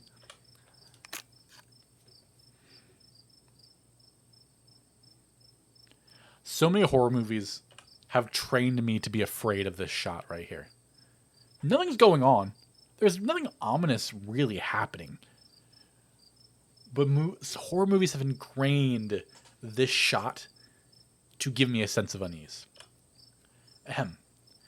As night falls, my new assistant, the mysterious Cinnamon, and I find ourselves on a high hill in the Blue Ridge Mountains, where we'll begin our hunt for the elusive yet pungent skunk ape. Though mostly encountered in Florida, this possible relative of Bigfoot has been spotted all along the southeastern edge of the United States, including right in this very country. Here's hoping we get a glimpse tonight. We'll check back once we're on the trail. Until then, stay searching, Stellars. And keep digging, Gretches. Oh, it's Gretchen. And keep digging, Gretches. I can take that camera off your hands now. We'll be able to start tracking the scenes once the sun sets all the way. In the meantime, we get to take in all this gorgeous scenery. Start taking what with all the danger? Let's see. Not a big fan of the bugs, which is that's a factual statement for me. I'm a little distracted from not wanting to be here anymore. Quietly look into Stella's eyes. Ooh. So we can romance characters. I don't remember who all the romance options are. I know it's her. I think maybe it's Reese. And what was the other girl's name? Kakika? I'm 100% drawing a blank. I remember that it had vowels in it. Quietly look into Stella's eyes. Ooh, do we start the flirt game? Do we start the flirt game? I think we do this. You quietly look into Stella's eyes. Your gazes meet, and the two of you enjoy a brief moment of comfortable silence. Only for it to be pierced by a loud, percussive snort. Oh no, the skunk ape found us. It's Duke back with his shotgun. Death comes for me at last. Goodbye, cruel world. I think we remain silent. Did you hear that? That's the sound a deer would make when they want to warn the rest of their herd about big scary predators like us. Let's check it out. Was that a deer sound? That didn't sound like a deer sound. At least the audio that played.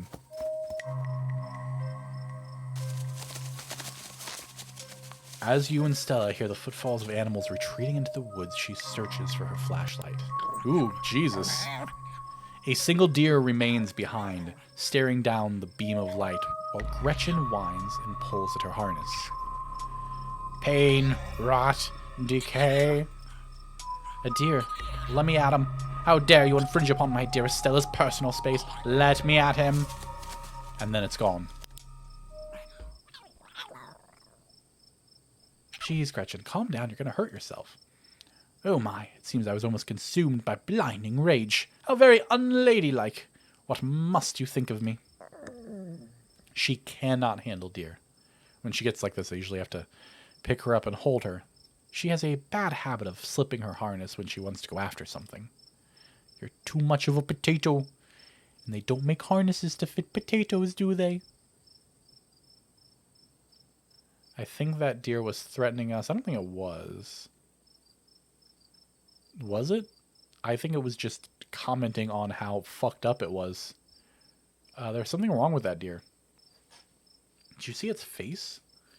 Now that you mention it, there was something a little off. I bet it was an hibiscus. Maybe a tumor? It's not like wild animals can get those taken care of, so they just get bigger and bigger. Poor thing. But there's not much we can do about it. Well, that got my heart rate up. I'm ready for the hunt. Why do you bring Gretchen with you? She doesn't seem like the safest choice for a hiking companion. Excuse you, though after that outburst overcame me, well, I suppose I can see the merit of your concern. I actually find her to be quite the opposite. Sure, she wants to chase stuff, but I usually let her when I'm not on one of my cryptid hunts. So I can't hold that against her. I'm just happy she's still so feisty, even at her age. Bugs aren't exactly known for their good health. But here she is, running around the woods at 17. And I feel like the fresh mountain air and exercise have helped a lot in that regard. Was that the dog? You defy the laws of nature, don't you, Gretchen? Well, that got my heart rate up. I'm ready for the hunt. It's never too late. Remain silent. Let's commit. I'm ready for the hunt. Same for me. How about we take a quick snack break to fuel up, and we get right into the night's activities. I've got all the best trail snacks. You settle down to rest. Stella breaks open a bag of assorted snacks.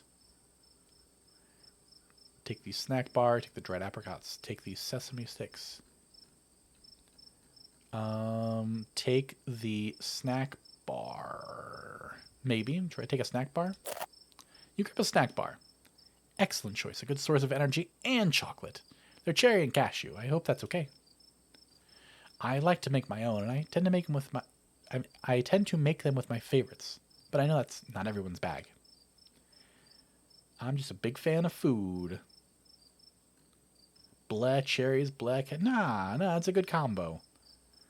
It's not my favorite, but it's this character's favorite now. It's a good combo.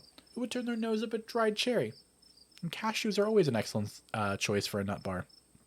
Sturdy, yet soft. Thank you. I love all nuts equally, but finding the right ones for my bar has been a long process. They have to be architecturally sound enough to hold the bar together without overpowering the texture of the fruit. Almonds and cashews are my go-tos, though occasionally I still experiment with pecans. They fall apart too easy, though. Anyway, sorry to ramble. It's hard for me to stop once you get me started on snack recipes. You and Stella... Hold on. You guys see that in the bottom left? You and Stella settle down on an overlook, snacks in hand, and the quiet sound of evening wildlife wash over you. Gretchen gnaws a stick, distracted for the time being. So, tell me, what's it like in Cinnaburg? Oh, I forgot that's what we named her. Do you have a house, an apartment? Do you live with family, roommates, pets? Tell me what it's like to be Cinnamon. I live in a closet in a house with 10 roommates. I live in a doorless basement that floods whenever it rains. I live in an apartment with a difficult roommate. I live in a toll-by-toll shed. I live in an internet cafe. Who are we? I think we just live alone in a dingy studio apartment. Our character seems like they live in a cramped city. I live alone in a dingy studio apartment. And it's a mixed bag. At first it was kind of nice to finally have a space that was just mine, but now it feels cramped. It's like I'm stuck in the closet alone and no one can come let me out because I chose this for myself, and as far as they know, I'm happy being there. The lights flicker, the toilet's constantly getting backed up because the landlady upstairs keeps flushing her cat's litter. It smells like cigarettes for some reason, and it's home to an extremely durable population of roaches. But I guess it's home. I do what I can to spruce up the place. I got a plant. You know how they say living things are supposed to brighten up a room.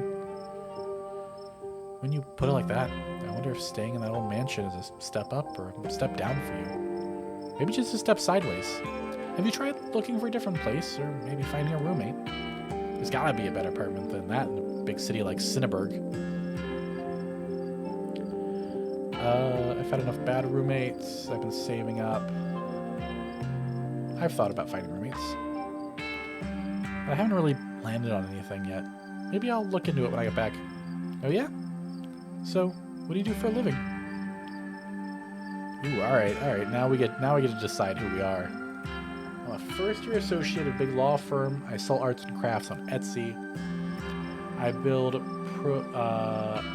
monochromatic ads for a company nobody's ever heard of. I'm a streamer. I'm a student. I'm a teacher. I'm in the service industry.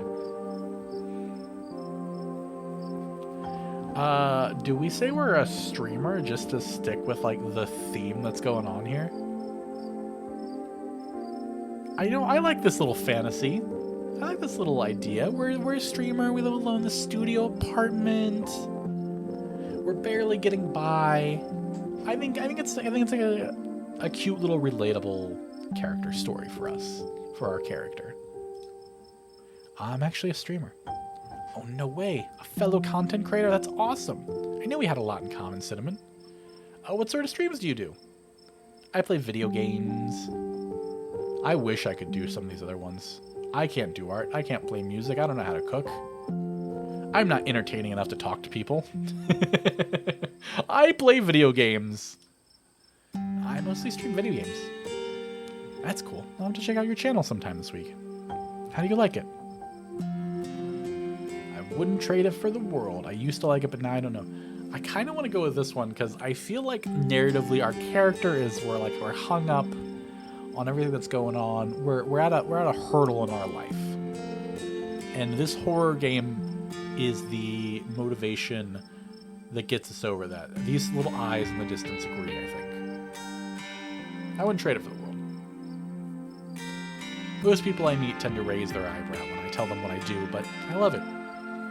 I might not be much, but it makes me feel like I'm taking control of my own destiny. Believe me, I can relate. I don't think I'd give up what I do for anything.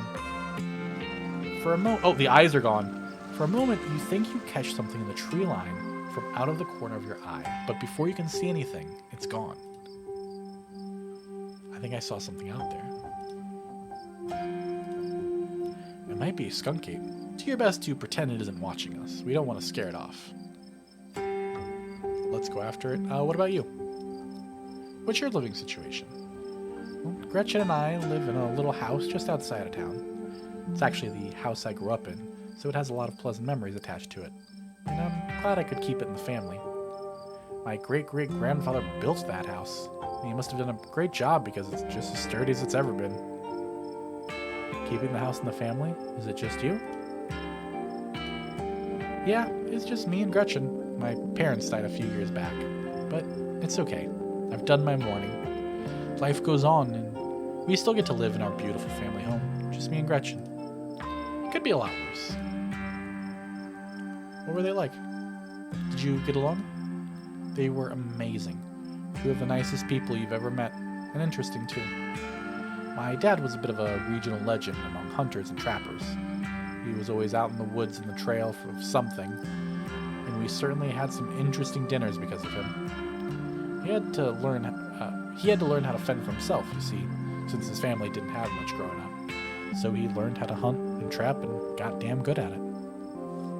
He always made sure I had food and that I knew how to get it if I ever found myself too far from a grocery store. I could make us a pretty good salad with just what's in this clearing if I had to, though it wouldn't exactly taste great. As for my mom, she was a saint. She was the local vet, lady all the farms in the county knew to call if their animals were in need of something. She was smart as a whip and strong to boot. Turns out pulling calves out of a 1,600-pound cows all day is a great way to build muscle. But she was gentle, too. Even the smallest mouse would get the proper care in her hands. I'm sure she's most of the reason Gretchen here is one of the oldest dogs I've ever met.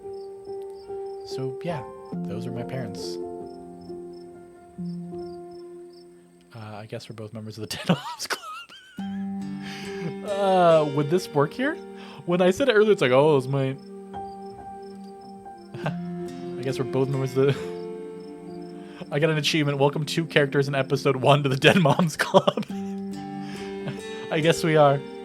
How are you holding up? I was glad to see her go. Terribly. It wasn't a quick death. It took years. To the point that it was almost a relief when it finally happened.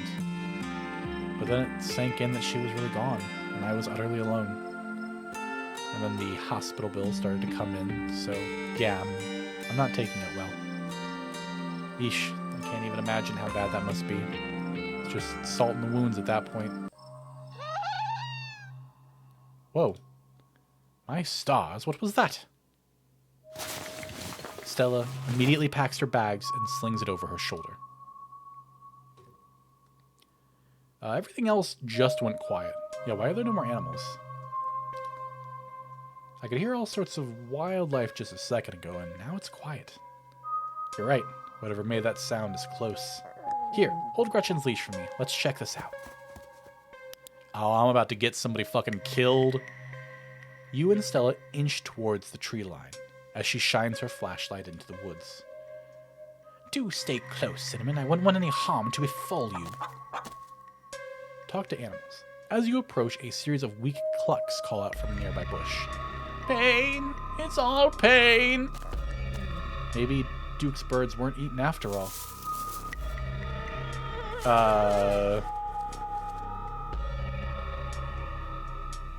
What the hell was that?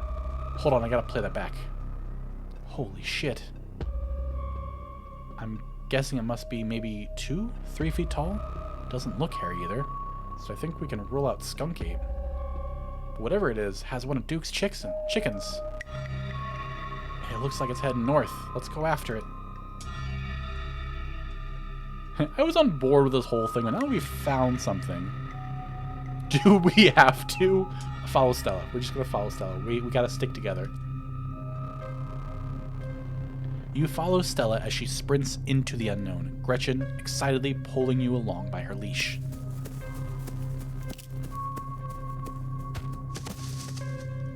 Oh, it's a chicken. Stella, my darling companion, are you all right? Oof. Are you okay? Are you okay?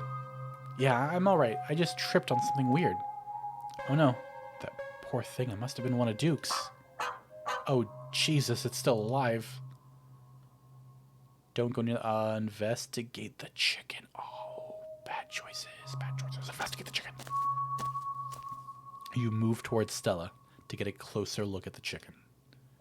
Don't let Gretchen too close. She'll try to take a bite, and she'll try to take a bite if you don't stop her. I would never. Something about this bird doesn't smell right. You hold Gretchen's leash close to your chest. She squirms against her harness. Examine the wing. Examine the head. We'll ignore the obvious. Why am I alive? Its poor little chicken eyes look up at you, glazed over, but still rolling around in their sockets with unfortunate life. Examine the wing. Looks like this is what Stella slipped on. The wing's barely still attached, but that seems to be the least of the chicken's concerns. Examine the growth. Good God. At first you thought it might have been a tumor, but this is something else. The skin is stretched taut, the growth pulsing beneath. Looking more closely at the growth, you think you can see something squirming inside. Having investigated to your heart's content, you turn away to give Stella room to film. It seems we found one of Duke's chickens, folks, and she's not looking good. I'm hesitant to speculate, but she definitely seems to have some sort of growth under her skin. Could be a tumor, could be something else. Either way, I don't think there's much that can be done here for at this point. Jeez, I'm gonna have to put some massive content warnings for this video. Hey, do you hear that? There's something out there all around us. Oh, Gretchen, there's something out there all around us. I can smell it. There's so many of them. What in Sam Hill are you two doing out here? Did not tell you to... But Birdie? Oh, Birdie, what's wrong, darling? Good God. Did y'all see what did this to her? We caught a glimpse of something. It wasn't us. Please don't shoot us. No, but I'm pretty sure we can hear them. We didn't see whatever did this to your bird, but I think we can hear them right now. Oh, don't tell me you're caught up in all Stella's nonsense. Duke, I'm so sorry. We were on the trail when we found her like this. Put that camera away, for God's sake, girl. I don't want it being any of your videos. No one needs to see me like this. No one needs to see Birdie like this. You wouldn't put her online, would you? Not when she's like this, all swollen and hurting. Duke, did you hear what Cinnamon said? I think they're coming closer. You stay away from my Stella, you mongrels. Oh, sorry, it's Gretchen. You stay away from my Stella, you mongrels. Come out, you sons of bitches. Duke, don't shoot them. We have no idea what'll happen. You hear that? You hear that, Stella? You hear that, Stella? That ain't the sound of something peace-like. Whatever these things are, they'll pay for what they did to my girls. Come on, whatever your name is, grab that flashlight and help me line up a good shot. I can feel the white hot rage from earlier start to wash over me. I'm going after them. As the creatures in the tree lines grow louder and more numerous, Gretchen violently strains against her harness. Quick, they're closing in on us. Dive for the flashlight or dive for Gretchen? Guys, we gotta save Gretchen. I'm sorry, one of these people are about to die, and we have to save Gretchen.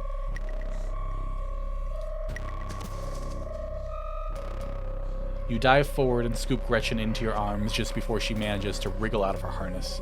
Your eyes fixate on the dark tree lying over Duke's shoulders. Gods damn it! You hear a body hit the ground and then quiet as the chaos fades and the sound of nature creep back in. Gretchen? Cinnamon? Duke, are you alright? Yeah, I'm okay. You? I'm okay. What happened? Did I lose myself again? What happened? Did I lose myself again? I apologize for being so easily shaken up. I'll do better. Gretchen, here, I'll take her. My poor little pup. Thanks for watching out for her. Duke, are you okay? Nah, Duke dead. Oh my god. Oh my god, Duke, holy shit. What do we do now? What the hell are we supposed to do? We have to go after the things. We've got to get to the police. Can we please just go home? We got to go to the police. What do you mean what we should do? We got to go to the police. The man's dead. What happened to Duke? Is something wrong with him? Why won't he get up? You're right. You're right. And we have footage of what happened here. But it's so dark and shaky and all seems so unbelievable. We need more footage. Come on, let's go after them before we lose our chance. Are you nuts? A man is dead, Stella. Yeah, you're right. Let's head back and call the police. My phone should get reception once we're back at the main road. Ooh. As you and Stella quickly make your way back through the woods, the unearthly whispers of creatures unknown once again surround you. Keep moving. You say nothing, continuing forward with a grim determination. We're almost there. As you and Stella reach the main road, the whispers fade back into the sounds of nature. It sounds like they've stopped following us. I certainly can't smell that stench anymore. I should get reception now that we're back on the main road. Let me find my phone so I can call the sheriff. You feel a buzz in your pocket. 6 missed calls from Tabitha. And 13 text messages.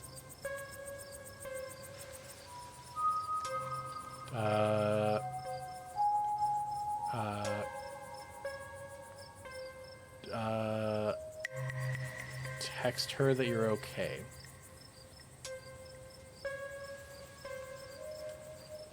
You text Tabitha back and let you know you're okay. Your message sits unread. Call her. You try and call Tabitha back, but it goes straight to voicemail. Yikes. Tabitha's been blowing up my phone. I guess she must be worried about you. But first things first, let's call the police. Stella pulls out her phone and dials. Hello, Earl? It's Stella Richmond. I'm up on the mountain on a Signa trail. Duke is dead, Earl. Shotgun. It happened right in front of us. There's something in these woods. Okay, yeah. Yeah, I think we're okay, but Jesus, Earl. Who's gonna tell Bo? I guess now we wait.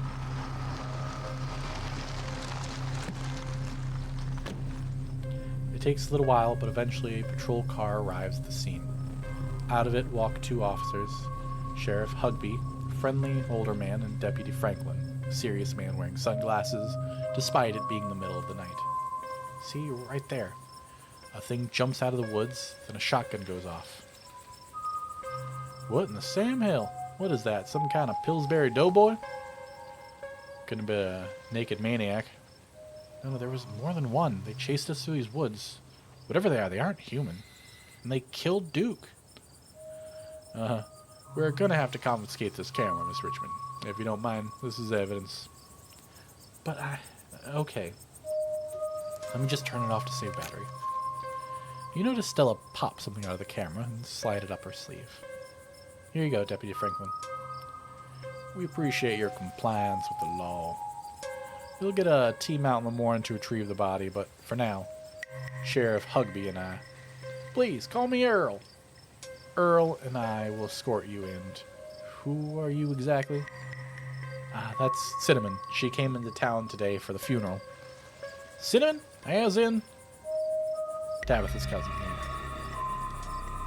Damn, didn't think you'd actually show. We'll escort you both back to town. If there's a naked maniac on the loose, it's best you don't walk back on your own. Wasn't it? Never mind. Why aren't you going to go out there tonight? There's a dead body in the woods. Those things out there could attack someone else. Well, it ain't exactly like old Duke is going anywhere at this point. He'll still be out there in the morning. We only have a skeleton crew at the moment. Monday nights are Deputy Derrickson's bowling nights. We'll be on alert for any more reports of naked maniacs, but retrieving Duke will have to wait. Now, if you'll kindly step into the vehicle, we'll return you safely to your home. Do we have to ride back with you? We can't just walk? Those creatures left will be fine. I'm afraid I'm going to have to insist for your own safety. Stella sighs. Okay, thank you. You can ride up front with me, little lady. That is, if your mama permits. But what about Stella? She hates being in those wheeled contraptions.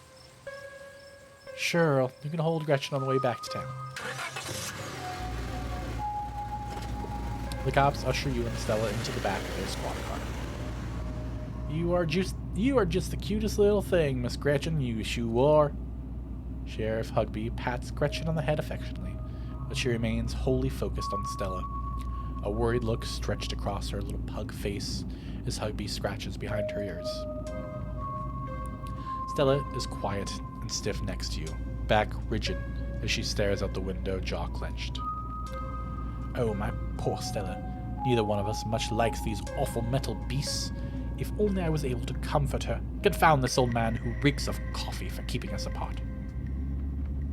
Hey, Stella, you good? She doesn't respond. Place a comforting hand on her shoulder. You reach out and rest your palm gently on her shoulder. She jumps slightly at your touch, but you can feel some of her tension ease, and you hear her let out a self-soothing sigh. I'm going to remain silent. You sit quietly watching the trees pass by in the light of the headlights. Every now and then you think you see a pale, anguished face staring out at you, before it slips back into the darkness. Soon the rumble of gravel beneath the tires gives way to uneven pavement, and the car comes to a stop in front of a small cottage.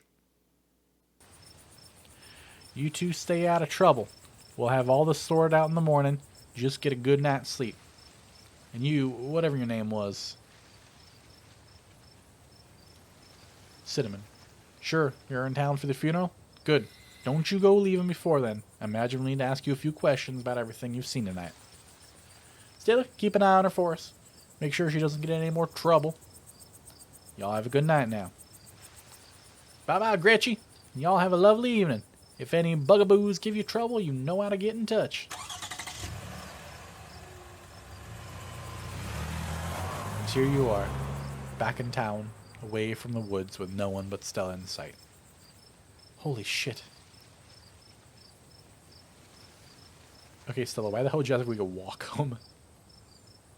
Why did you want to walk?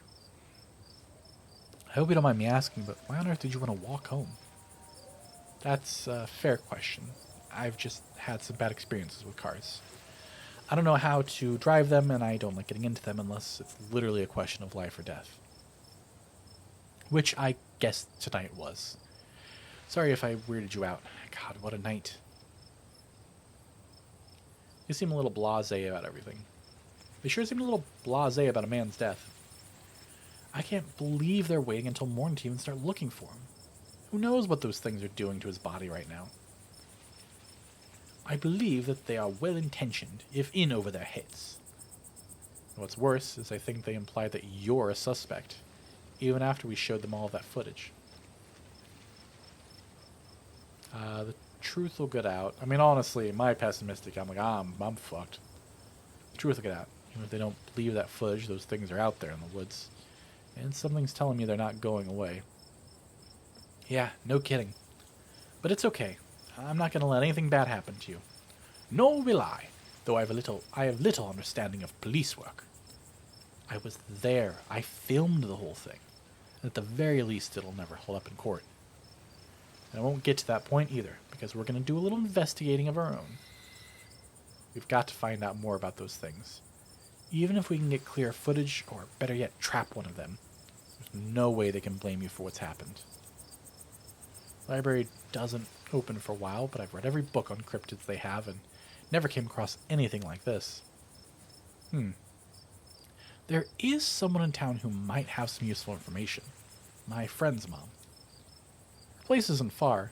We should head over now before it gets any later. Sure, why not? Let's keep this nightmare going. I should check in on Tabitha. I should probably check in on Tabitha. My friend's place is on the way back, and stopping by shouldn't take long. You sure you don't want to stop in first? I know I wouldn't want to head up that mountain road by myself after everything that's happened tonight. When you put it like that, sure, let's do it. Awesome, let's go. I'm glad you're sticking it out with us. It's always so nice to have an extra companion. I hope she's still awake. Stella knocks on the door. Out of the corner of your eye, you spot a shadowy figure staring at you from across the road. You didn't hear it approach. Stella, I think someone's watching us. She turns to look. Cinnamon. Jesus. Welcome home. Before you can respond, the door behind you swings open. An older woman stands in the entryway. Go home, Wayne. I can't help you tonight. You look back, and the figure is already gone, disappeared into the shadows of the night. I'm sorry about that, Stella. Some people just can't be helped.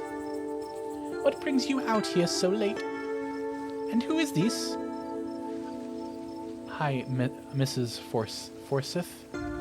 This is Cinnamon. Is it okay if we come in? Of course, dear. You're in luck. I just put on water for hibiscus tea.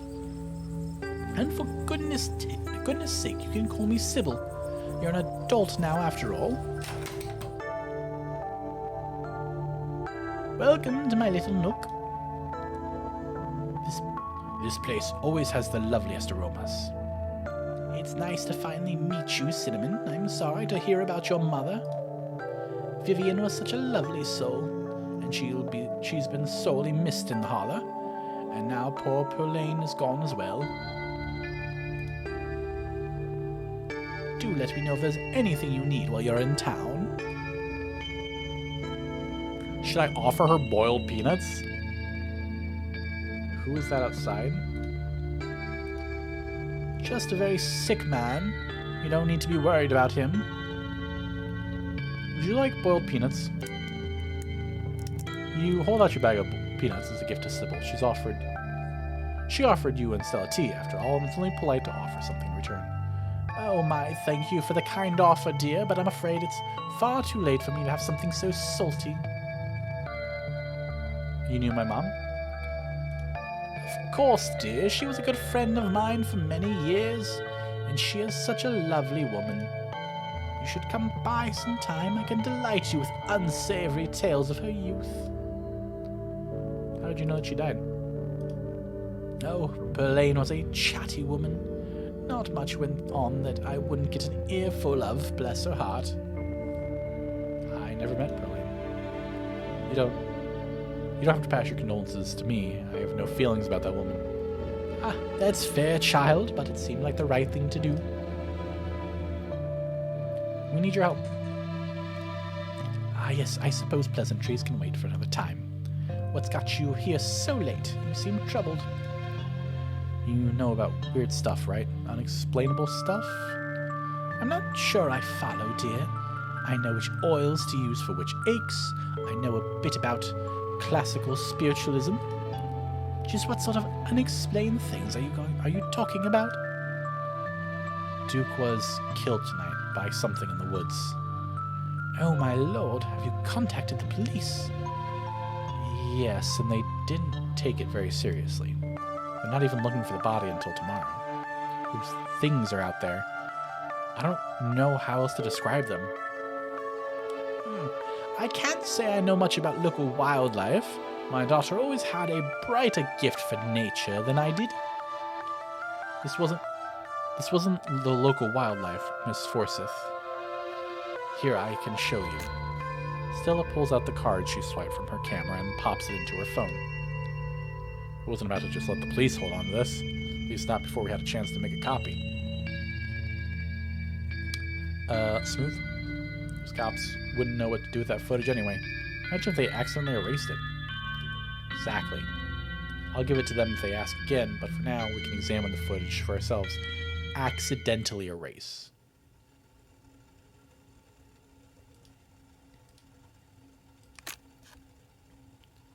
Where was this? Up in the mountain, to the northwest. Within the town limits? Yes. I see. Is there a way to make the video bigger and louder if you can? I need to plug the memory card into a computer. I could go back and get mine. No need. Kanika should still be awake. She can lend us hers. Kanika? Are we seeing Kanika? You'd better come with, Stella. I'm sure she'll be more willing to help a friend than her nosy mother. Can you go get the tea? Kanika's door is covered with stickers, their edges frayed from recent but failed attempts to remove them. This is a childhood room someone was unhappy to return to. Kanika, come out. We could use a little help. What, Mom? Oh, hey, Stella. And Gretchen, who's a good potato. Hold on, let's use potato.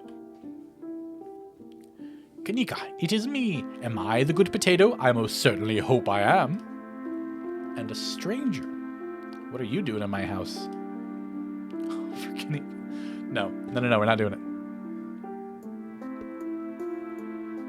Hi, I'm Cinnamon. Tabitha's cousin? Yep. Sweetie, we were wondering if we could borrow your laptop. Stella and her friend have a video to show us. It's really important, Kanika.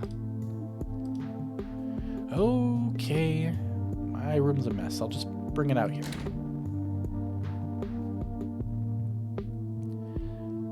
Heads up, Kanika. This is graphic. Duke got killed out in the woods tonight. It's on the recording.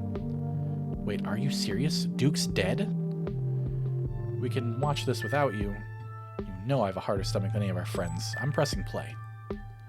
Silence washes over the room as the video plays. Stella, what the hell is this?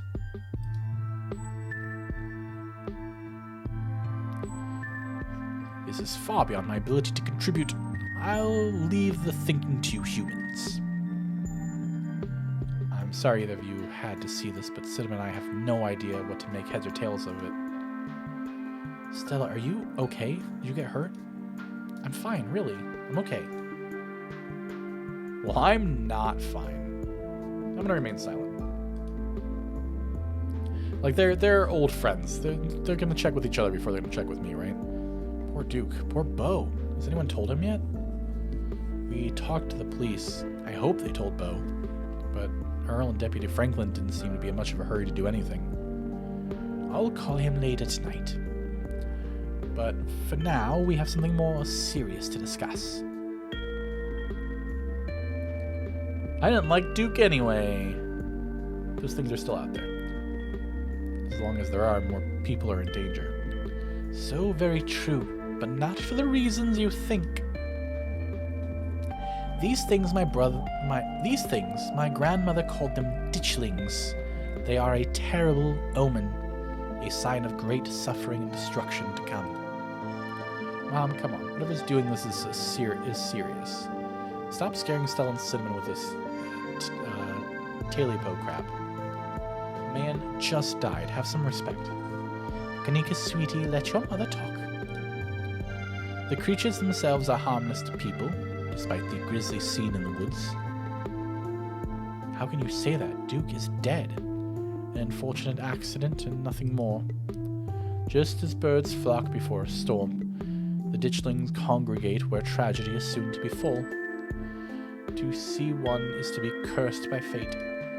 Jesus, Mom. They've clearly had a rough night. They don't need this. It's okay, Kanika. This is helpful.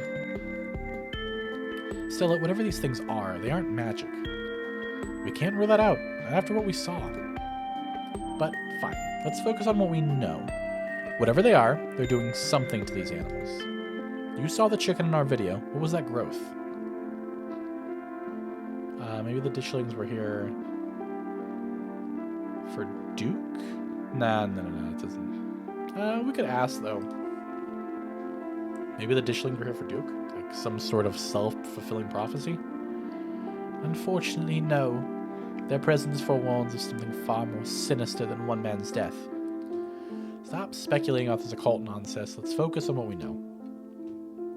Right, what are those growths? I saw someone living in it. I saw something squirming around in that chicken. Maybe it's some sort of parasitic larval stage? Part of their life cycle? But I don't want to jump to any conclusions about something like this. Something this out there. Not without doing some research or talking to a biologist. I'm sure there's a rational explanation that'll clear all of this up. Oh dear, I had forgotten entirely about the tea I'd put on. Let me fix you up a couple of cups. It'll help soothe your nerves. I don't know. It's getting late and I should let Cinnamon get rest. I ran her ragged today with all the hiking and running through the woods in terror. I can keep going. I'm still wired. I got adrenaline. I can stay out. I'm still wired from everything that's happened. Okay. Maybe it's that I'm eager to get home and start doing some research. I'll ask around on my usual forums to see if anyone has information on ditchlings. Is that what you called them? That's right. You go home now and do try to get some rest. Don't stay up all night on the online. Let me get you some of my house-made peppermint tea to go. It really does wonders to soothe the soul. Bye, Stella. I'll see you tomorrow, okay? And call me if you need to talk. Thanks, Kanika. I'll see ya. Bye, Cinnamon.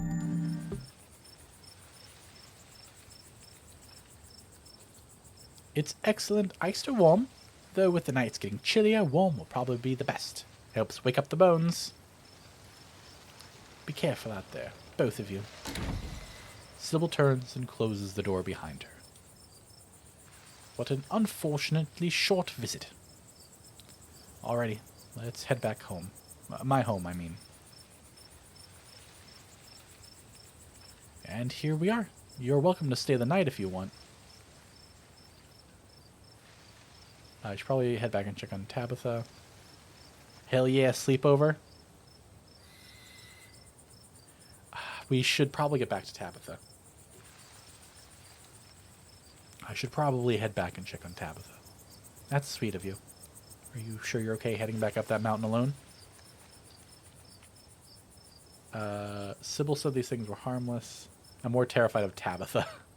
Honestly, I'm more afraid of making Tabitha mad than I am of those things in the woods. Yeah, Tabby can be really intimidating.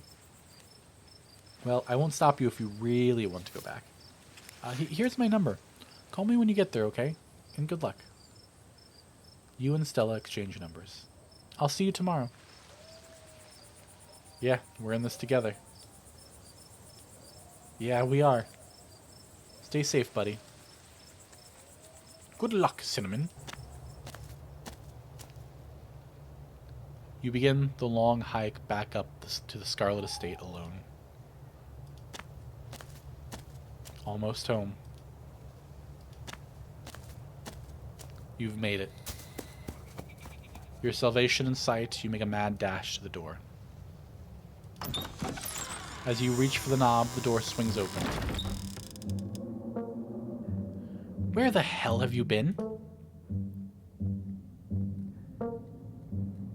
I called you back as soon as I had reception. Did you? I didn't notice. Do you know anyone named Wayne? I employ over 100 people. I'm sure I know a Wayne.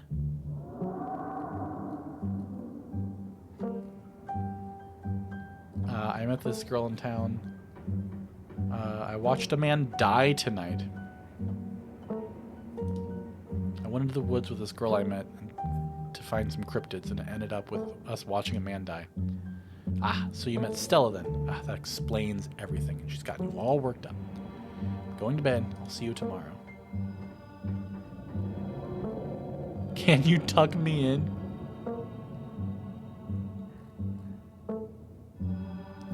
Wait, you don't want to hang out?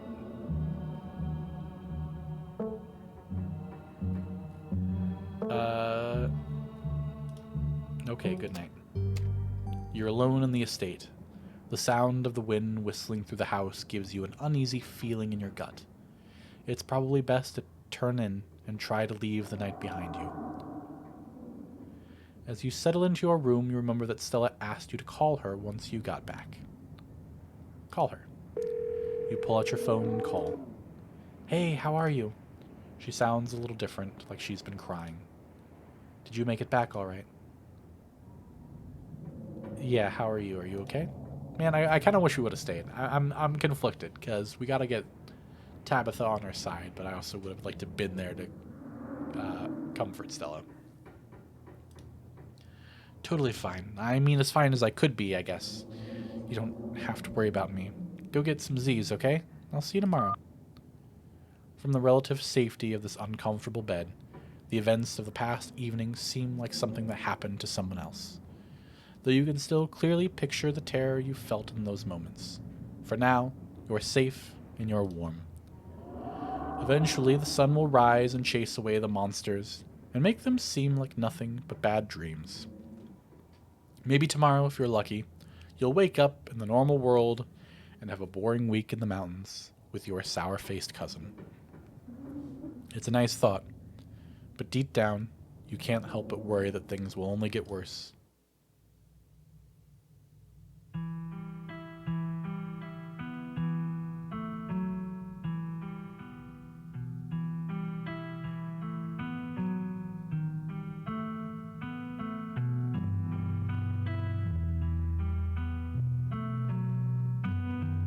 And I believe this brings us to the end of Chapter 1 of Scarlet Hollow.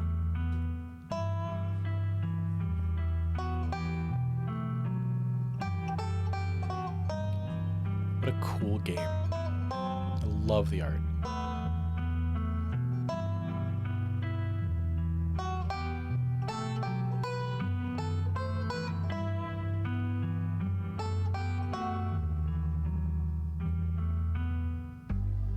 So that's Reese, who we didn't get to meet.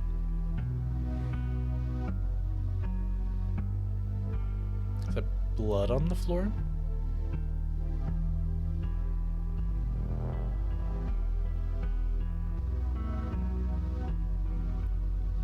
Is that a ditchling burrow? Or something else? Pumpkin! The most normal of all the things.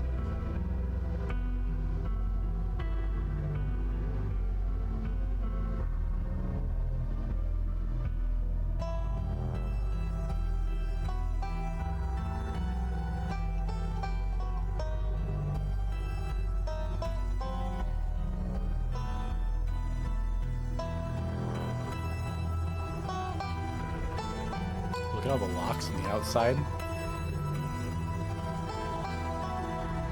That's the mansion, right? Ooh.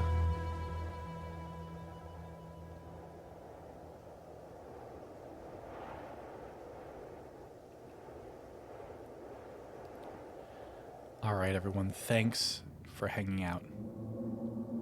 This is the end of episode 1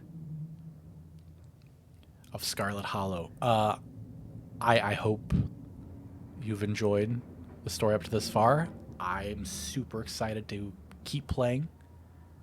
This is such a cool game. It's such a cool art style, and it's so good at the uneasiness, the unnerving moments. So next time, we'll continue with episode 2. We'll continue to see what horrors and mysteries this town has. Thanks everyone for hanging out, and we'll see you next time. Bye.